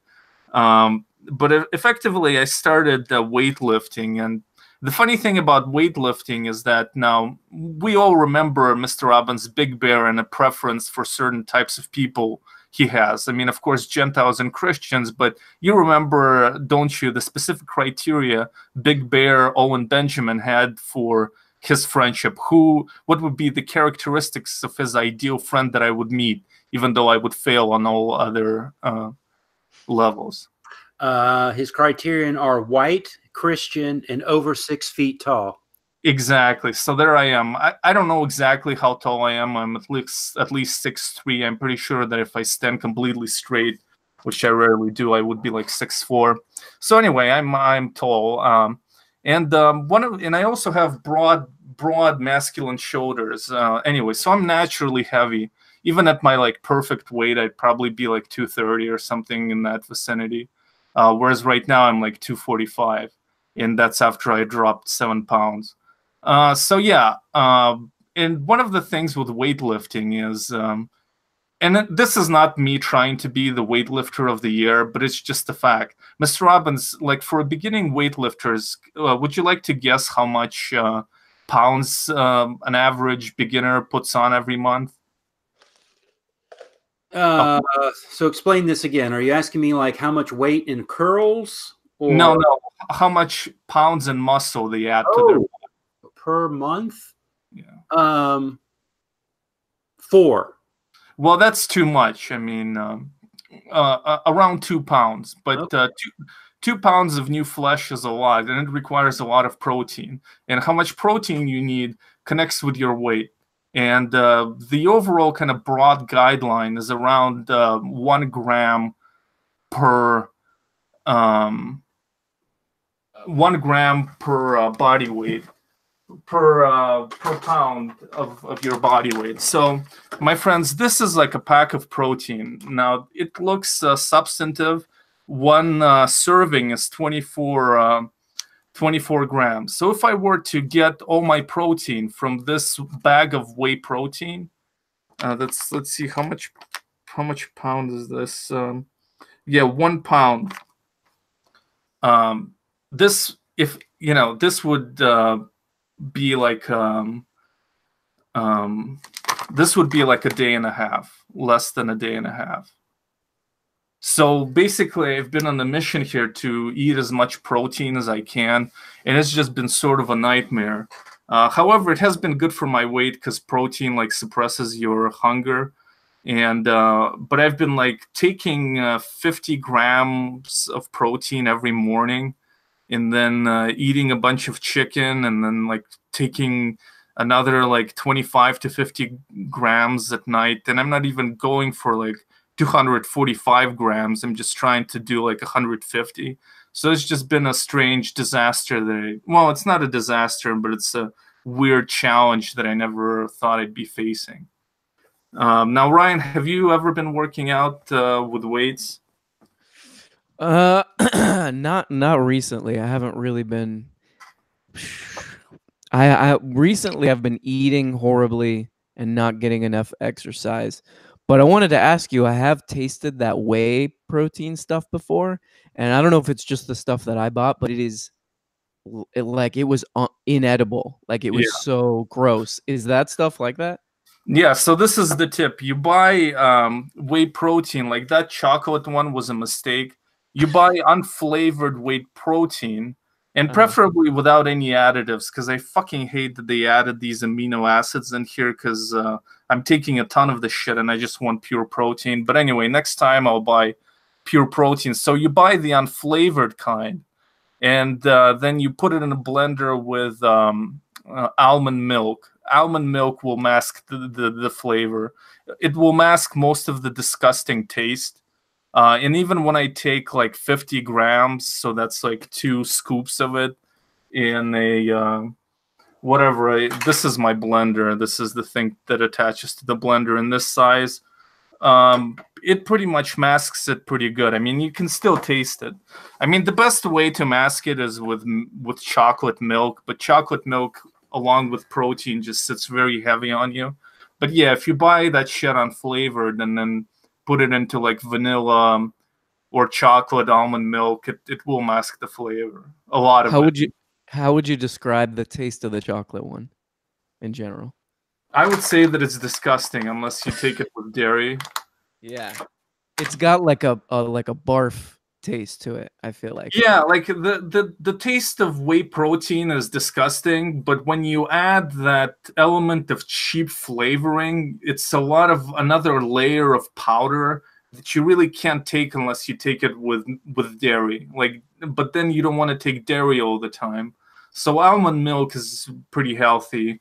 I mean, and yeah, chocolate milk completely destroys any whey taste whatsoever. Like, you could drink chocolate milk with 50 grams of whey and you wouldn't know it was there, or maybe a little bit. But whereas almond milk, it destroys enough of it that it's pleasant to drink. But yeah, I think only those 2 options. I mean, there's also protein water, but it has less protein in it and it's expensive, and it's also chalky and gross, but it's not that gross. I feel like we're tapping into the Joe Rogan audience right now. Yeah, a little bit, right? Well, the last thing I'll mention in relation to weightlifting is the Ivan method, of weightlifting. And now, Ryan, guess about the Ivan method. So let's say, and right now the Ivan method involves strictly machines, because they have nice stickers that shows you which muscles you're exercising, and they're also they reduce the possibility of injury because you can't drop any weights on there, and they're simple and to use and easy to track the weight you're doing. But anyway, so let's say in the Ivan method, I sit down at the machine, and guess how many repetitions and sets of repetitions I do, and what kind of a weight I select. I'm gonna say you select probably around, I would say 80 to 90 pounds, and we're doing some kind of a pull down, like a bar that you pull down, maybe. But what about sets and repetitions? I would say, and you're doing probably like 8 repetitions, taking a break, 8 more, break, take a break, drink a whey protein, and then 8 more. Mr. Robbins, any guesses, quick guesses on this? No, that sounds pretty good. Mm-hmm. Okay, well, actually, I motherfucker, I go to the machine, I select the weight that I can lift 6 times. I mean, it's not a perfect science, you know, and then I do it how many times I can do it, up to 15, and then that's it. That's it, and I go to the next machine. That's the Ivan method. I mean, so it's to like not get bored with the machine. Basically, you're just like, you hit it and then you hit. Yeah, it's the name of the stream, Training to Failure. The idea is that when you select a heavy weight, that you have to do everything correctly. You never like swing shit and try to use your body weight. You have to do everything correctly. But yeah, the idea is that you put strain on your muscle right away, and they all get activated because the weight is heavy. And, you know, then you do to failure until muscles can't no longer, literally, you can't no longer do it. So let's say I think I can do 6 of this, and I go to 10, and then I write it down in my app. And the next time, if I can go to 15, I just, on the time after that, I will select a heavier weight. Not necessarily the next one in line, maybe like I skip over one and go to the next heaviest. that I think I can do 6 until failure. I mean, this is not failure means failure of the muscle to do it, not like your failure is just kind of pushing yourself to the extent that you like are utterly exhausted, and then you move on to the next machine. So basically, training to failure on the one hand is the most effective way of growing strength because you're putting stress on the muscles, but most people would recommend doing more sets. Whereas the Ivan method, you just do the 1 set. I mean, there are some bodybuilders who've used that method, also just doing 1 set. But the reason, my logic behind doing 1 set is that you then move on to the next machine that's going to activate similar muscles. So you're still exercising your muscles, but you're exercising a wider range of muscles. And it's just basically about my laziness to track sets. Like, for some reason, that's kind of like beyond me to... it just kind of makes it like you start at 6, you go to 15. The overall like way to gain muscles is to increase your volume. So volume would be, let's say you do 5 at a time at a weight of 10 pounds, just for the sake of example. So you multiply those two and you have 50. And then you do 3 sets, so you have 150.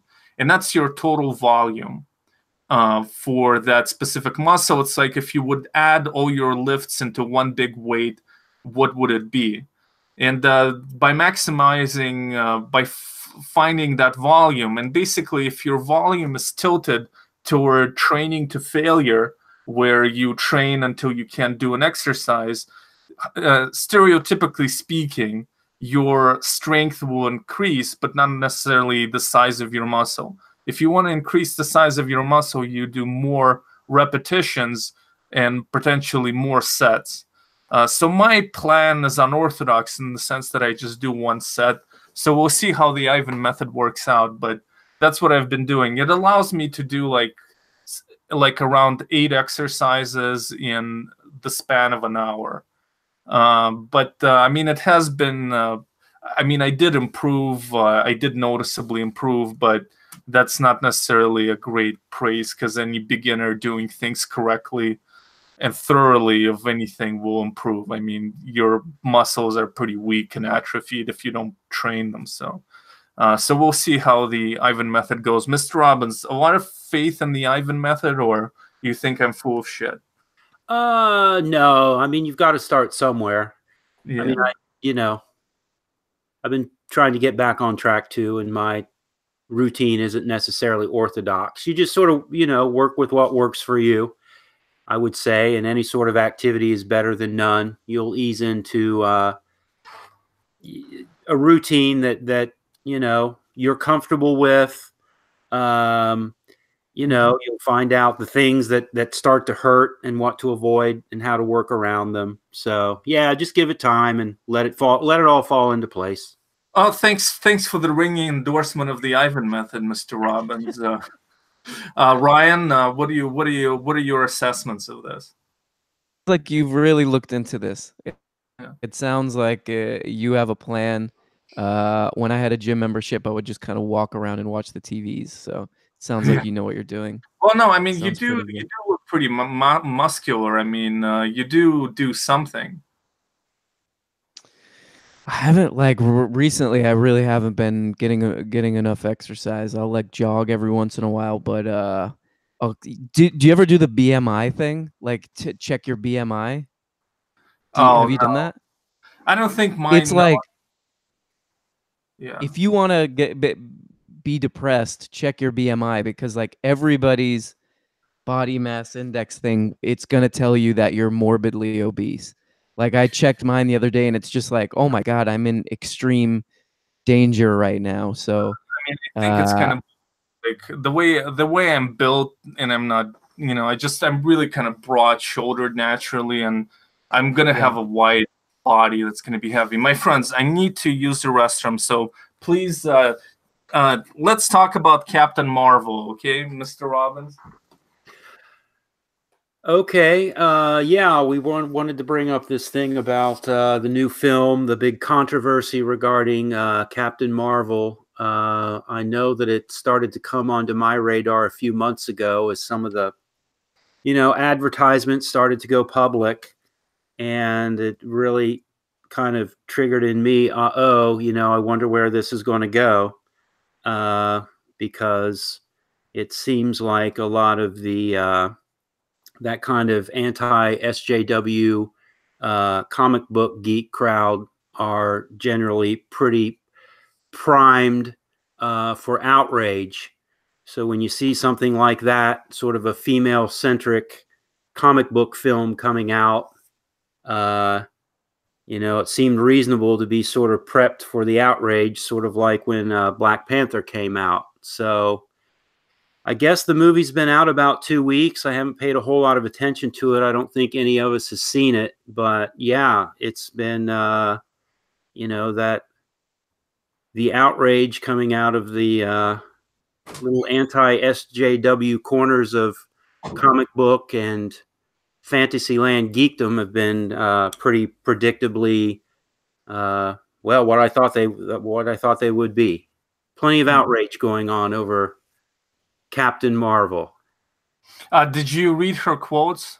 No. I know she said some things about, white men reviewing her films. Yeah, so those were. Yeah, so basically what she said precisely is audiences are not allowed enough chances to read public discourse on these films by the people that the films were made for. I do not need a 40-year-old white dude to tell me what didn't work for the film A Wrinkle in Time. It wasn't made for him. I want to know what it means to women of color, to biracial women, to teen women of color, to teens that are biracial. And I just want to say that I share these sentiments for my own channel. There's a bit of redundancy here, but it really covers the basis. And I want to say that my channel, Mr. Robbins, is for teen chronic masturbators, for middle-aged masturbators, for total consent, Japanese theme fantasists and masturbators, and for transgender teens who are into My Little Pony, and for people on the lower half of the autistic spectrum and the upper half if they embrace feminism. Mr. Robbins, does that sound good to you? I think we've covered most of the bases there. So Yeah. you're saying that anyone outside our, your demographic here is unqualified for constructive criticism? Yeah, those are the only people who can call me a Jew in the comments. Okay. These are the only ones. For some reason, I got 4 in a row recent. Well, not in a row, but in a couple of days. People have suspected me of being Jewish, even though the DNA test I fucking posted on my channel shows that it's not to be. Anyway, yeah, so I'll just say quickly about this, because this has been kind of to wrap things up. I will say that I do think that there is this gigantic chariot of this movie industry, of this Disney corporation, with this girl on top of it. And this whole chariot represents things like these Disney movies with, for kids, which are fine. I don't have Peterson finds a lot of archetypal meaning in there. But after that, it's the whole movie is just the first cry of a gigantic marketing campaign with shitty little dolls made in third world countries in horrible conditions being plastered. They just kind of marry kids to these dolls, to these characters, so then they can be whining, begging magnets for their parents to buy shit to shut them up. And this whole kind of a giant corporate machinery is more profane than the fact that there are a lot of white movie critics. And I fully agree and endorse the idea of there being different movie critics and expanding the pool of who talks to these stars. But it's just kind of such a load of shit altogether. I mean, these proclamations from this gigantic human face of a marketing campaign that's gonna, and it's so much more soul crushing than fucking fat different fucking white movie critics. And being a movie critic, a popular movie critic, is like the most pathetic thing you can do, because you have to like gobble up all this shit. You have to watch all this garbage, and then you have to like spit it out in some sort of pretentious ways, pseudo pretentious ways, to basically try to get what an average stupid movie viewers would think about this movie, and then dress it up in your own bullshit pretentious language that's not even that pretentious, because you have to watch your vocabulary not to alienate anybody. And it's just such a pathetic, sad profession, and I can't imagine just going to another shitty movie and then trying to, you know, cough up some review of it. That I don't know that biracial teens really need to get into the profession. But of course, the nerd outrage about this is even more ridiculous and stupid. I'm just kind of offering my two privileged cents. Ryan, any thoughts on this? Yeah, I agree. It seems manufactured. It seems, you know, it doesn't seem like real outrage. And I think your point on movie critics being a very sad job is completely apt too. And especially when you, and not to like shit on a specific media company, but NPR, if you ever listen to NPR when they do reviews, it's just like it's really hard on the ears, because they're trying so hard to be like earnest, and like, you know, they're talking about Frozen or some movie, and you're just like, who gives a fuck about this, you know? So yeah, I totally agree. Yeah, Mr. Robbins, real quick. Yeah, I agree. That's interesting. Your point about the movie critic. There was a time when I would have thought that that's a really, really cool job, but now that you kind of frame it that way, yeah, I have to look at it totally differently. Yeah, and yeah, so the other thing we'll mention out of the news is the rich kids being busted for cheating, or rather their parents. And all I have to say here really is two things. Number one, I wasn't really particularly outraged by this. People are by nature corrupt, and corruption is literally the norm in the world. And it's more of an exception where anybody would be prosecuted for this level of corruption. And most of the world, kind of elites trying to bribe their way into the college, would be much more seamless and would be completely unprosecuted. So the fact that they were prosecuted is, in my way, more positively indicative of American society than the fact that there are people trying to bribe their dumb kids into these schools, because that will always happen in every single society, no matter what the racial or cultural or religious demographic or whatever. That's just the norm. But the other thing I'd like to say is that what unites Bush and President Bush, the younger, the junior, and Obama, and John Kerry, and Donald Trump, and whatever, they all have passed through these elite schools. And it's like, there is a level of social mobility in America if you can sneak your ass into one of these elite schools, and then you become a Brahmin, effectively. I'm sure that there are fucking Harvard graduates, like, I don't know, sucking dick at truck stops. I mean, not really, but doing some shitty jobs. But by and large, you really become a part of this Brahmin class. And I'm not saying that your average, like, Ivy League graduate isn't smarter than the average bear, because that standard in and of itself is kind of low. But they are smarter than the average bear. They're by and large clever people. But nevertheless, there is a kind of that, and being tall. Like, if you're a tall person and you went to an Ivy League, because literally, like, the percentage of men who are over like 6 feet tall is something like below 20%, I think, in America. And the number of CEOs who are over 6 feet tall are like 60%. So yeah, if you're tall and you have a nice degree, you know, things are going well for you. And these parents with their dumb kids, who after receiving some of the best education ever still couldn't get into these schools.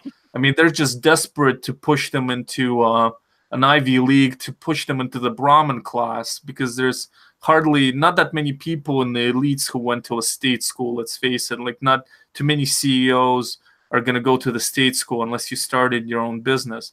And it's like, yeah, they say fucking Zuckerberg dropped out of college. Yeah, motherfucker dropped out of fucking Harvard when he had already utilized its networks to do a startup. Doesn't fucking matter.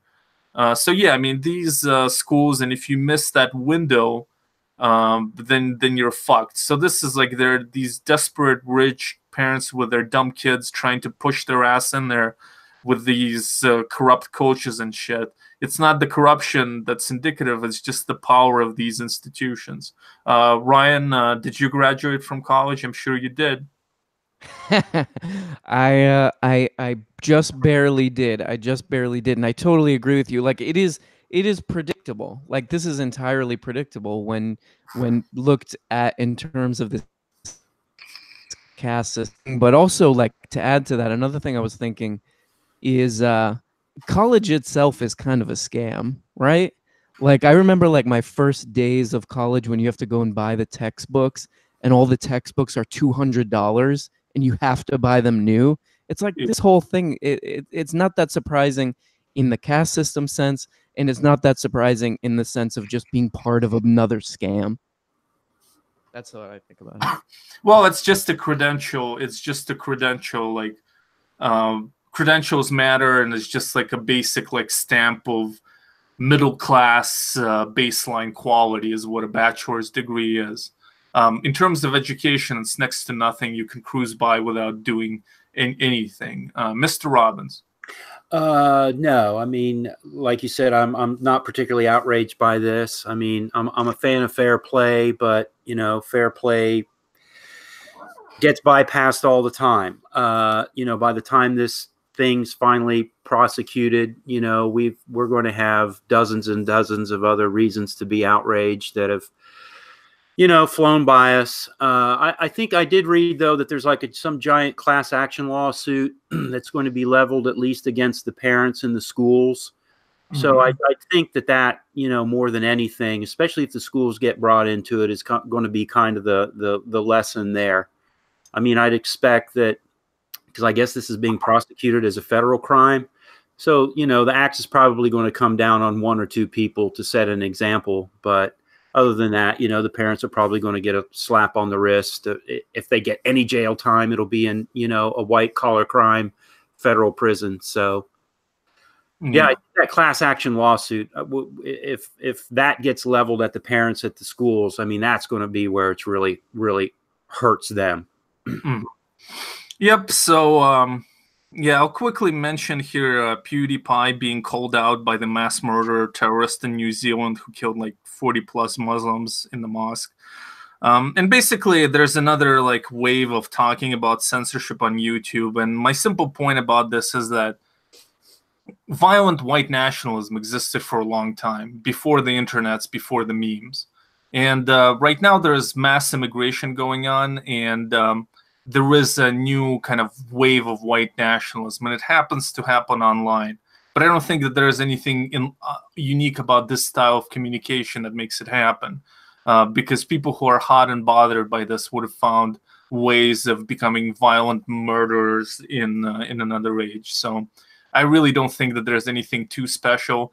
The fact that he would do this kind of a random postmodernist meme about PewDiePie, kind of a 4chan shitty meme, it's a nice illustration on total dehumanization, how you can kill 40 people and utter the shitty meme in the process. But not being a fan of PewDiePie, I don't think that it really is anything that he caused in any way whatsoever. But it is a nice kind of illustration of inhumanity and just being cold and devoid of empathy, that you could utter a shitty meme while killing like 40 people. Mr. Robbins, thoughts? No, not really about PewDiePie getting brought into it. I mean, of like the people out there kind of peddling this hate that arguably may have led to something like this. He seems to be a pretty minor player. So, Yep. And Ryan? Yeah, I saw that video. I think he thought that was going to be really funny. Yeah. Like he legitimately thought that was a funny like thing that he threw out. Like that's how like dumb of a sense of humor this guy had. It's like the type of like almost like 80s sense of humor. Like, you know, I'll have what she's having, kind of like dumb, like just not funny. You Yeah. know, yeah, that's what I got from it. Just somebody who doesn't get jokes. Yeah, people who post and rejoice in shitty memes should be denied the right to own weapons. Like a meme that your mom sends you, like that kind of like really forgettable kind of joke. Your alt-right mom. All right, my Exactly. friend. So feel free to tune out at this point. I have advertised this topic, and we will plow on and talk about it for a few whatever minutes. Ryan, you don't mind? You don't have to run anywhere. Nope, got nothing to do. Remember, that girl doesn't want to talk to me anymore, so I got Yeah, nothing. I got nowhere to go. Yeah, the Peterson girl is gone, and Mr. Robbins, you're good to talk about this for whatever. Yeah, I'm good to hang in there. All right, that's the attitude thing. All right, so basically, my friends, feel free to tune out. This is kind of a specialized topic, but essentially part of my productivity spike did not reflect on my channel in the sense that I haven't posted a video in a while, and I do regret and apologize for it. With the amount of time I have on my job, it varies from week to week, but I should have been able to cough up a video for you. But the reason that I didn't is because it is, of course, the beginning of the year. You can hear my rapid speech, and it's kind of a manic period for me. Period of elevation. I think that the supplements have helped in making me more organized, but I don't know if I'll be going to the gym in 2 months or whatever when this period ends. But that's the kind of the wavelength that I'm on, and I just have to roll with it. And when I'm being productive, I just try to be productive and hope it lasts. Anyway, but part of this emotional uplift has been the fact, and that prevented me from making videos, is that when I reached for the crescendo, for the highest kind of step on the hierarchy of needs in terms of your day-to-day banality, when you really elevate yourself, when you sit down to write to your honey long gone, or sit down to write that great Romanian novel, whatever you're into, make a sculpture of your mom. You know, these kind of artistic crescendos is where I should realistically be making YouTube videos. It's the rational thing for me to do at this point, especially when I'm actually making some money on Patreon, for which I'm grateful. However, instead, my mind at this time, I should be thinking about it, goes into another place, the Buddhist dominion. It is something I have brought up on the channel before, and it is the idea of a Buddhist society that some would call a cult, that I would like to explore at some depth here to the extent that my friends will indulge me. I just kind of want to unravel this fantasy a bit, and it's painful for me to talk about it because there is an insane part of my mind that kind of thinks that it's doable, and a part of me thinks how I could like delete my channel and start a new channel for the Buddhist Dominion and start attracting people there with my polemics about the lackluster nature of Western Buddhism and how a new society would emerge. So yeah, it's kind of difficult for me to talk about this because in a way, in my mind, in a crazy part of my mind that would be dominant if I wasn't medicated, you know, I would really be seriously thinking about it. As is, it's like an intrusive thought that takes me over and really kind of makes me drunk with a certain swirl, like somebody pouring honey onto your brain, and you know, kind of being drunk with these ideas of the Dominion.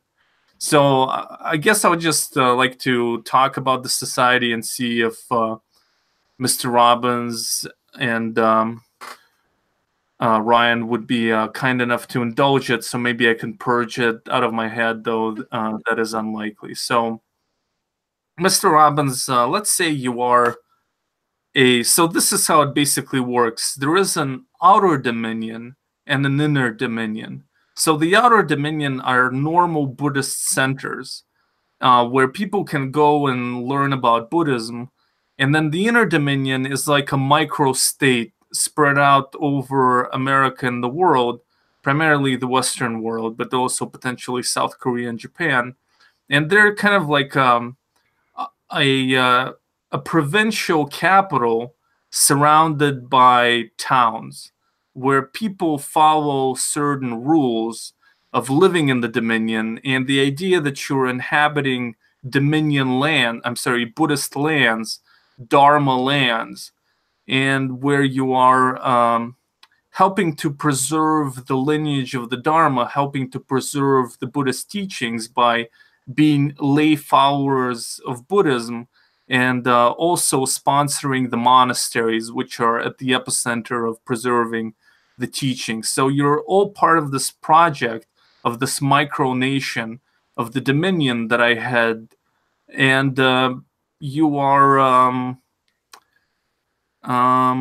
yeah, you're preserving the Dharma in this way by you have a kind of secondary role in this important missions. And because you are preserving the Dharma, the places, this micronation, all of its lands become the Buddhist lands, the Dharma lands.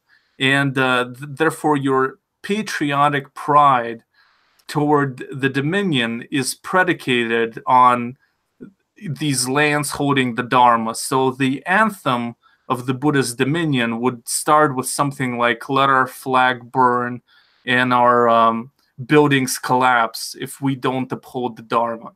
That is to say, other countries take pride in their land and their ethnic heritage, whereas the people of the Dominion take pride in the fact that their lands uphold the Dharma, and without the Dharma, the whole thing would be meaningless. So by being patriotic toward this society, you're effectively preserving the teachings of the Buddha for future generations and yourself. So, Mr. Robbins, imagine yourself as a hypothetical Western Buddhist, and you are in the outer Dominion, you're in the temples, and you're thinking about joining the inner Dominion and committing yourself to the life on the other side. And you have an opportunity to speak with the Dominion Border Guards, who are a special detachment of the Unified Dominion Forces that are responsible for entry into the Dominion, of doing background checks, etc., and potentially apprehending, well, not apprehending, but dealing with, let's say, disruptive elements that exist outside of the Dominion. Let's say critics who have connections with the inner Dominion. Anyway, so you're at this kind of a seminar about potentially joining the inner Dominion, and do you? I know this is entirely insane, but do you have any fucking questions about this thing as a potential recruit or a eager joiner of this, about the rules within, etc.? Oh wow! At this point, I feel like I've been kind of been plopped into something that's too complex for me to really be able to put into perspective. Yeah. Well, just ask some sort of a question, okay? So what is day-to-day life like within the Inter-Dominion? All right. Well, that's a good question. So there will be people who can travel outside of the Dominion for work, and then they would come back. So the life within the Dominion, your internet access would be limited. You would only be able to access the internet like in full 2 days a week, and then the other days you can only like access it for text only, like reading the news or whatever. I mean, part of your rights as living in the Dominion, of course, so as not to portray us as a cult, as you can always communicate with your relatives and friends. So you would always have access to the communication aspects of the internet, to like different messengers and so on, but you wouldn't have access to that. So there would be there would be a temple with a lay teacher in the Dominion, and then it would be separated monasteries, because monastic discipline would be hyper important to me. So I wouldn't want the monastics constantly mingling with the lay people. So they would be kind of somewhat off in the mountain, and they wouldn't be able to like spend the night at actual towns and cities especially. I mean, they would have complex, interconnected complexes, but they just would have to always go back to the monastery at night and would kind of, have these restrictions as well. But yeah, you would practice the Dharma at the temple with different activities available. And you would also maintain a retreat center for people from the outer dominion coming into the inner dominion to go on a retreat for a couple of weeks or involved teachings and so on. So you would be involved with that. Ideally, over time, there would be an internal economy developed whereby the dominion would have its own competing businesses within the dominion, providing goods and services for which you could work. There's also the Unified Dominion Forces that you could join, which would be a semi-militarized organization. However, it wouldn't actually be a military. It would have military ranks and discipline, but it would be dedicated to things like building, like there would be the building and engineering corps, let's say. So it's like, building buildings for the homeless, building temples, but in a military discipline with uniforms and commanders, etc. The same for the veteran animal welfare corps and other corps. So this is another thing you could participate in if you want to maintain a certain discipline. If you want a more lackluster, where you can't be called on duty at the last minute, then you can join the Dominion Reserves, where you kind of pre-select your level of participation in your contract. That would be kind of like the secondary National Guard. So yeah, does that answer your question, Mr. Robbins? Somewhat. Are you interested in any questions from the chat? Was there one? Yeah. Would this be a vegan society? Yes, this is an interesting question. The answer is no. Buddha himself was not a strict vegetarian. As a Buddhist, you can't kill an animal, but you can consume meat. It's kind of a paradox, and it's better, obviously, to not eat meat as well. So in the Dominion, there would be special meat provided from kind of the kosher type laws of the Dominion. So the Dominion itself wouldn't kill animals, but it would only supply animals that would be ethically killed. So the meat would be more expensive.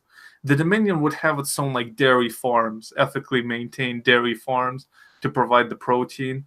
So effectively, there would be expensive meat that you would be discouraged from eating. Well, you could still eat meat. And there would be dairy that would be provided by the Dominion ethically. And there would be a kind of a push toward greater vegetarianism and greater veganism, but it wouldn't be absolutely required. Ryan, any questions? Yeah, I do have one. Would there be any kind of branch of this system that would produce media to kind of present itself to the outside world? Yes, there would be a broadcasting corporation, the Dominion Broadcasting Corporation. So part of it would be about providing news about the Dominion and news of the Buddhist world, to create a sense that you kind of turn on the news and like a visit of the Dalai Lama would be as important or more important than anything happening in the secular world and the outside world. So you would be enwrapped in that. That would be one component. But yeah, there would be normal kind of Buddhist broadcasting, interviews, and with different lamas and teachers and different writers, but only concerning Tibetan Buddhism. The Dominion would be kind of fundamentalist about Tibetan Buddhism, and it would not have any other type of Buddhism within the Dominion. So yeah, there would be this kind of outer Dominion broadcasting of just teachings and so on, and then there would be the inner Dominion news, creating a news alternative, because again, media and internet would be out for most of the week, but you could still watch this Buddhist broadcasting and documentaries and read books. Okay, my knowledge of Buddhism is slightly limited, but isn't part of I guess Buddhist thinking to kind of escape or release from the cycle of suffering, right? Yes. Is that a general principle? So would this media outlet have some element of that where it's just sort of like abstract art, just nonsensical images on the screen as a sort of like, we're not going to do news all the time. We're just to escape this like, just useful stuff. We're going to just throw up, just kind of abstract shapes and stuff sometimes. Well, no, it would be all framed from it wouldn't be postmodern like that. It would all be framed within the context of like the Buddhist teachings. So, for example, something like geopolitical conflict could be explained from a point of view of the attachment to the land and the psychological delusions that perpetuate suffering within the society and within the individual. So there would always be that emphasis, and the same for Dominion schools. All of the history would be presented as tribal warfare perpetrated by delusions and untamed aggression and lack of control over your own chaotic mind and the danger that it presents. So that would be the overall slant. It would be presented from a Buddhist point of view, but it wouldn't be like abstract and postmodern like that. How about clothing? What are we talking about clothing? Will it be more of a robe situation or just kind of like what we basically wear now? What are we looking at in terms of that, in terms of clothing? Yes. So when it comes to clothing, effectively, any brands would be banned. Anything that highlights any kind of a symbol, especially on T-shirts. I mean, but still, even with shoes and everything, you could mask the brand to the extent that you can. But primarily, no expensive brands would be allowed whatsoever, especially acquisition of new brands. So. The idea would be that you can creatively express yourself through clothing, but it wouldn't be in a class distinct kind of a way. You wouldn't distinguish yourself by wearing expensive clothing. So overall, you would be encouraged to not kind of show off, not to be vain and preoccupied with clothing. However, you can be only to the extent that you want to dress tastefully or creatively, but not by highlighting your ability or your financial any advantage or anything. You can't floss, in other words, within the Dominion. But no, you wouldn't need to dress in a monotone way. You just can't highlight brands and can't floss. What do you think is going to be the the United States government reaction to this kind of cooperative or what would you say, like insulated society? They might not like it. We might be running into potential problems here. Yes.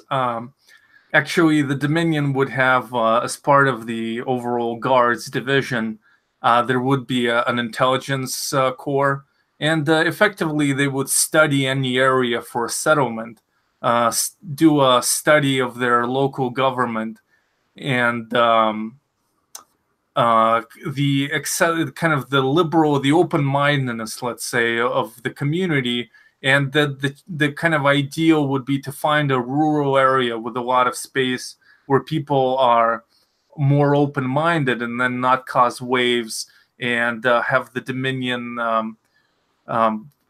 exterior ministry for whatever, like a foreign affairs ministry alternative, kind of immediately reach out to everybody and try to have a cooperative situation, and then maybe involve yourself in local community projects. So a place like Vermont would be like a good Dominion settlement, potentially. Like any place around like a hippie college, stuff like that, where you can have a lot of land and separation, but where people in that overall county would be more open-minded and you would not have a conflict with the county government.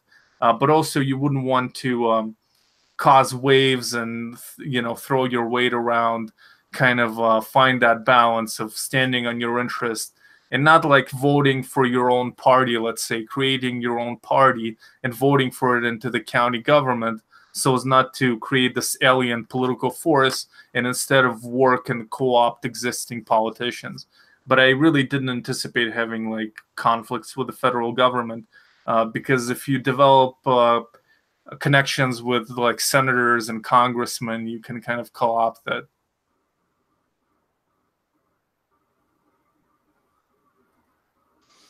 Mr. Robbins, are you there? Yeah, I'm still here. Yeah, I'm just trying to wrap my head around the whole thing. I mean, it sounds pretty good so far to me. Yeah, it's pretty deep. I'm pretty sold on it. It's pretty deep. Yeah, the more I'm thinking about it, two things come to mind. Like when you were saying the thing in Vermont, kind of like, would this be a setup sort of like, you know, the Amish who are part of the community but still sort of distant? Like you were saying, like near a liberal college. I was just that's sort of what came to mind. I mean, they're part of the community. You don't want to go into like a very conservative Christian county and then build a huge Buddhist edifice there. I mean, that would be risky and kind of asking for trouble, for constant kind of conflict with the local population. So it's not that you necessarily, you know, the liberal college is just kind of a lesser of two evils, but you still want to keep a distance from it. But yeah, it would be, and that would be the challenge of the Dominion, because the Amish and the Hasids, they're extremely strict, whereas the Dominion wouldn't be as strict. On the other hand, you would want to give people, a lot of them would be like a lot of Buddhists would be more highly educated, etc., and would want stimulation. And that's why you have the Dominion unified forces, so you can serve in this kind of, the idea would be that that for centuries humans have perfected this mechanism for killing people and transporting people from one direction to another and creating a sense of discipline. So they have used this organization for evil, and we're going to have the same structure. We're going to use the tools of this structure for mass destruction to actually create a humanitarian force, but still with strict military discipline. And the whole part of the idea is to have young people. Not everybody's going to be like a dedicated meditator or going to become a monk or a nun, even though that's the foundation and the epicenter of the Dominion. People would have these semi-secular ways of leading an exciting life. It's like, yeah, you're making less money in the Dominion, but you have this welfare state, which the Dominion would be, and you have the sense of community, and you have this mission. You would be deployed on missions, like with the hurricane that happened in Puerto Rico. There would be like a, you know, on the Dominion News Network, there would be like a total kind of complete deployment. So there would be a maximum deployment of these different units that would transport there. So first, the logistics unit would arrive and stake out a place for a field hospital, and then the building unit, and all of these function along military lines. So they would work swiftly, and they would start building this hospital, field hospitals, and then the Dominion Medicinal Corps would arrive, and the Dominion Animal Welfare Corps that would at first help the you know, setting up the hospital, but then would also set up like an animal hospital. So there would be these waves of deployments and missions that would be broadcast on the news that would give people a unique sense of meaning in lieu of total separation and regimentation that comes with like being a Hasid or an Amish. Frankie E asks, what happens if the Dominion gets invaded? Well, I mean, Dominion isn't really a country, so I mean, I don't know. I mean, by whom would it get invaded? I mean, you would want to have a number of welcoming countries that you have identified, like let's say Iceland, and then if there was repression in one country, you would, as refugees, transfer to another location, but it would be spread out around the world. So Are there banned substances in this community? Yes. So all basically Buddhism teaches against intoxicants. So there would be different classes of intoxicants, from the most harmful to the more harmless. And the most kind of harmless, of course, would be like caffeine, nicotine, because it doesn't lead to violence. And that's basically the reason that nicotine would be laid so low, is because I would continue vaping in there. But kind of in secret most of the time. But anyway, so however, so like heroin, of course, like meth, stuff like that would be banned. When it comes to like marijuana and alcohol, you would be discouraged from using them. However, one of the things about Dominion is we're not going to be like totalitarian and like regulate every aspect of your life. So the distinction there would be occasional use and no promotion of alcohol culture, let's say. So you can have occasionally like a glass of wine or a beer in your own home, maybe with a friend or a family member. However, if you start having parties, you're promoting alcohol culture within the Dominion, and you would get your first kind of a warning that could get into like a misdemeanor later on if you continue with it. But yeah, you can't promote alcoholism or consumption of marijuana, but you can have an occasional joint or a drink, even though it's discouraged, and in privacy of your own home.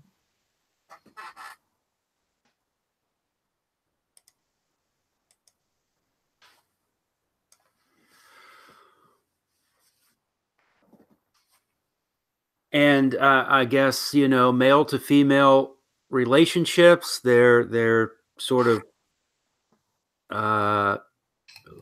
what did I say? Did I say male to female? Yeah. So what are the arrangements there? Any ideas? Of course, it's all been thought out. So essentially, the foundational law of the Dominion would be harmony laws. The harmony laws are based kind of around a Buddhist premise of when the Buddha was asked what was the foundation of his teachings, he said, "Do no harm, do good when you can, and purify the mind." And so the foundational harmony laws would be based around do no harm. That is to say, you live in a enclosed community with a small number of people that you consistently interact with. So it's not expected that you'll be super friendly with everyone and that everybody will be friends. I mean, that would be obnoxious. However, the do no harm principle means that you can't disrupt the harmony of the community.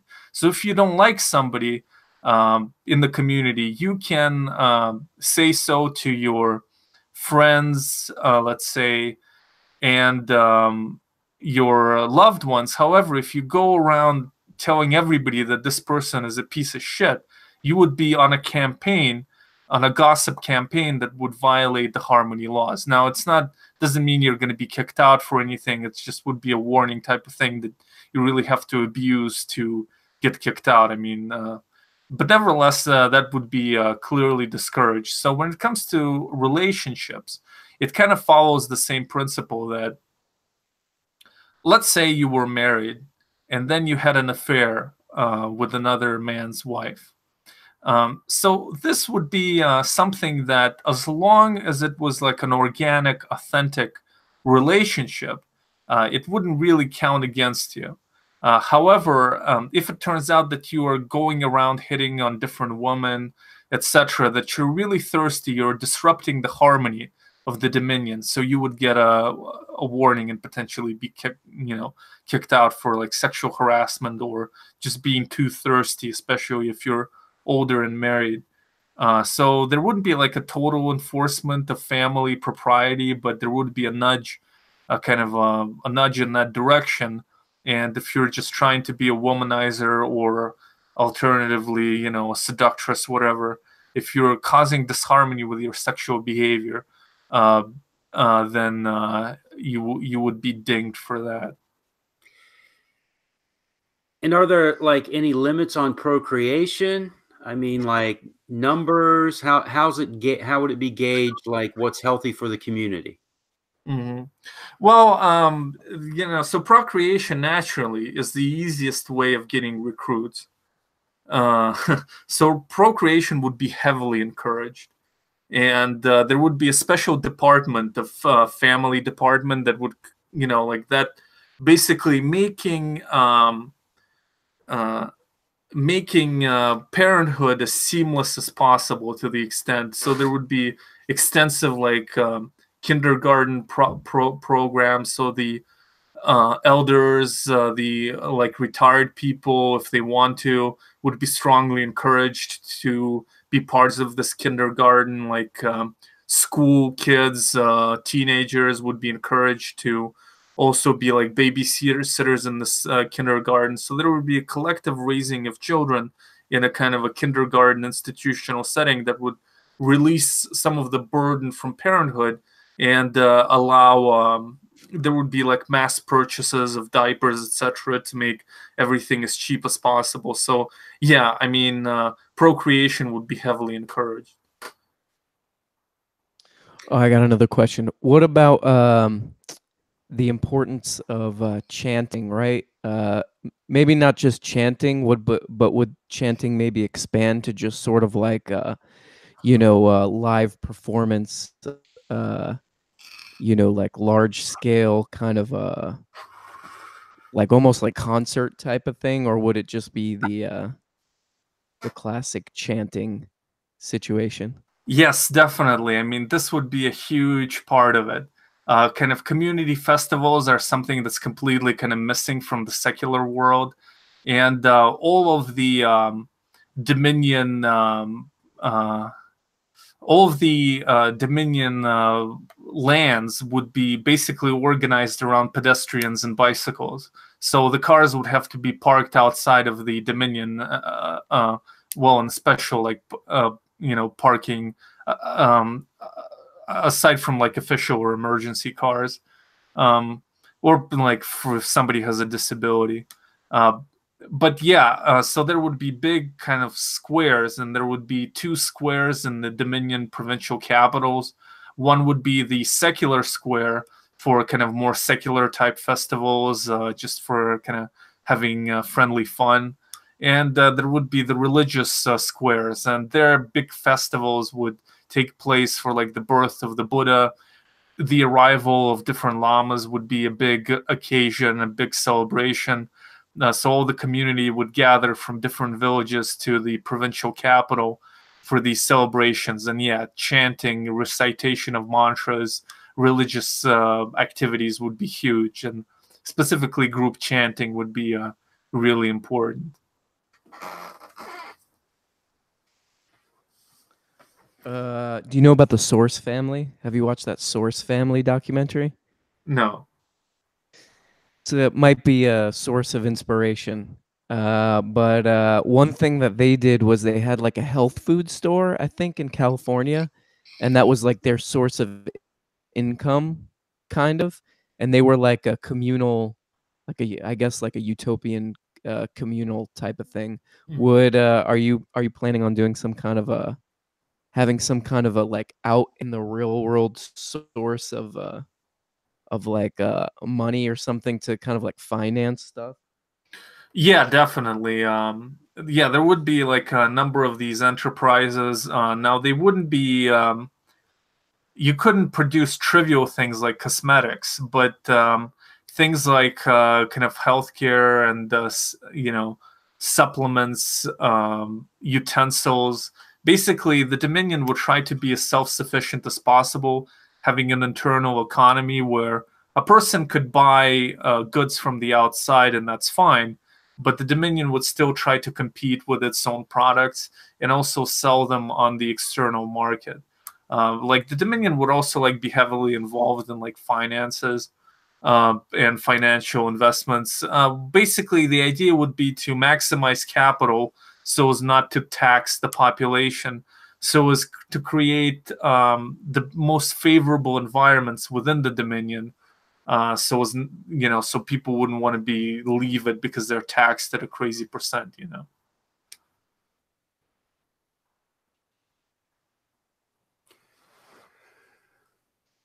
I want to hear more chat questions. Are there any more of those? Oh, I haven't.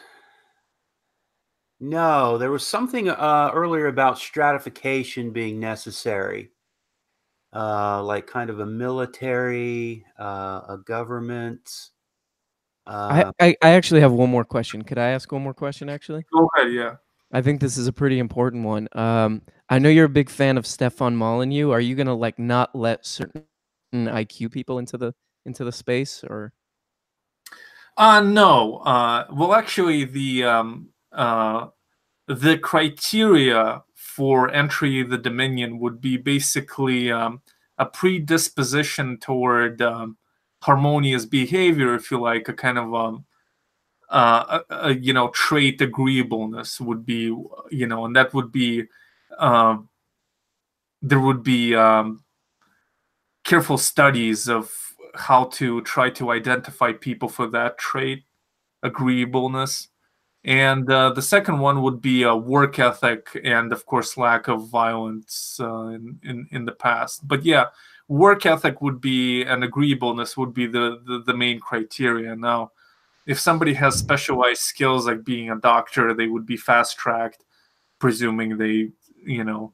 But overall, these would be the most kind of, basically the idea is that somebody would get into the Dominion and do work and not be a burden on the society, and not, well, I mean, if they develop health issues, of course, but aside from that, so they would be kind of be able to live in a small community without causing drama, and also have a good work ethic. That would be the number two, you know, the big priorities. And also in the Dominion, like, work would be, you know, so like the Dominion University would be one big complex integrating like things that would happen in a community college, kind of those kinds of skills in the same campus with people pursuing academic life. So the premise of the Dominion is that there's going to be inequality as a part of life, and people are going to have different skills, but you don't want stratification. You don't want,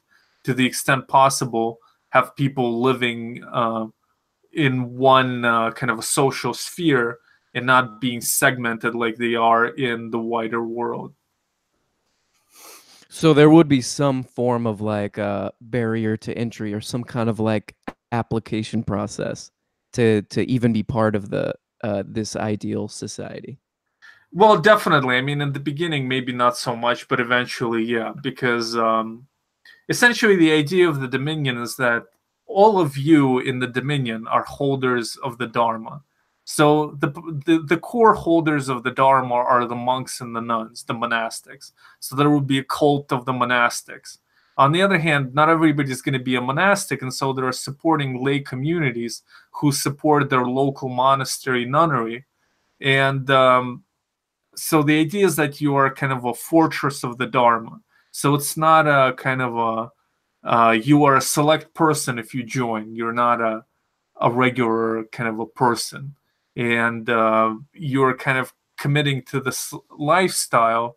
And precisely to avoid drama and having to kick people out, you want to have people who are agreeable and who are going to work hard, who have a good work ethic, a consistent like work history is one thing that they would look for.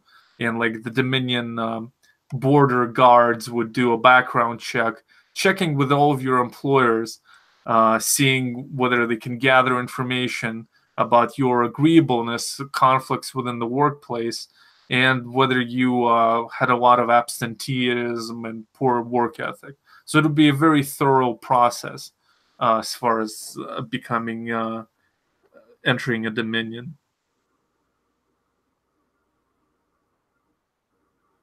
So Xinthius Ivanovich, I guess his question was about, I guess, the stratification of military, finance, academia, and labor.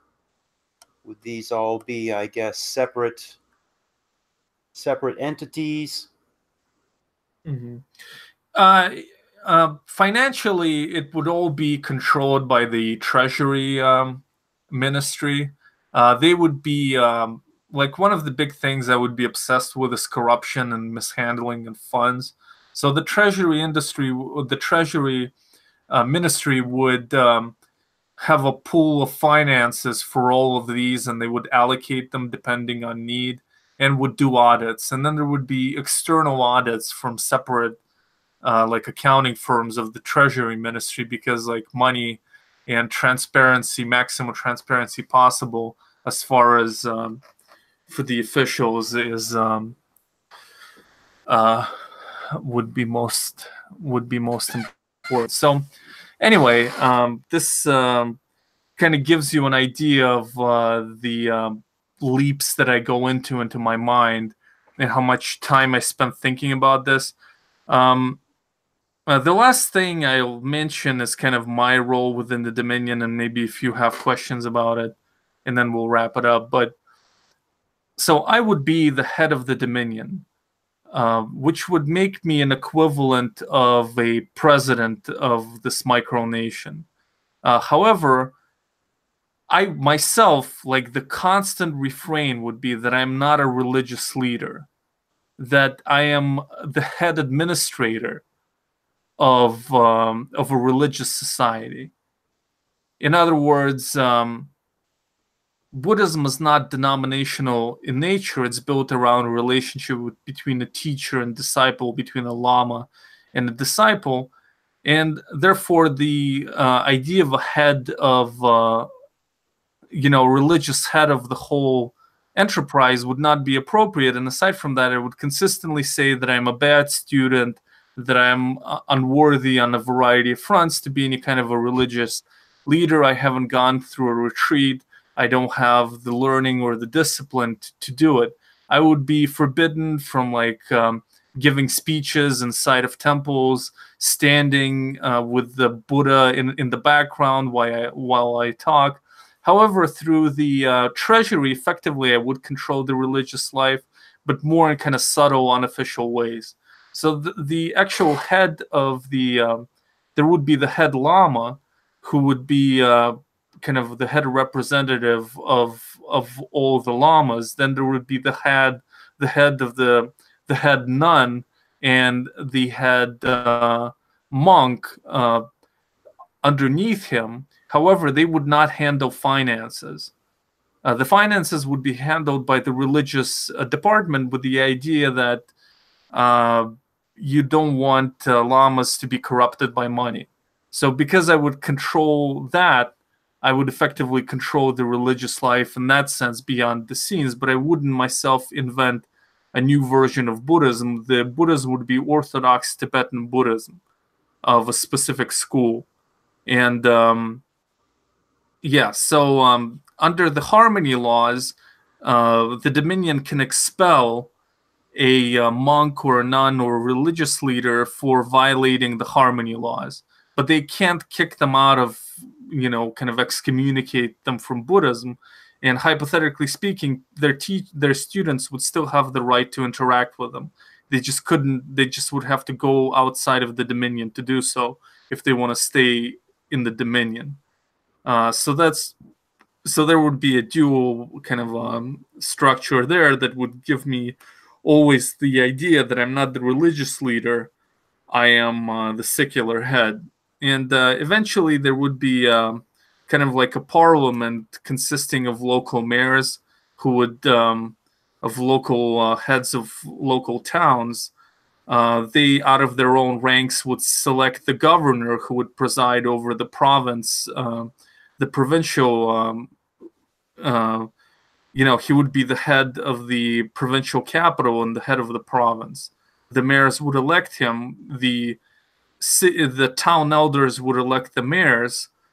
So there would be a filtration of, and everybody would have to abide by the harmony laws. So any competitive election campaigns would be solely based on written statements. So the actual mayor would exile themselves from the town and, let's say, their competitor. And they would communicate in writing, and then people can listen to their critiques of each other, which would be indirect and respectful. And then based on this reading, they would cast their vote. And eventually there would be the provisional constitution, under which effectively I would have the final say on everything. And it would be the foundational constitution. But even then, I would always hide behind these other institutions, saying that, yes, I can override their decisions, but I usually don't. I hardly ever do it. Even if I were to do it all the time, I would still hide behind these institutions.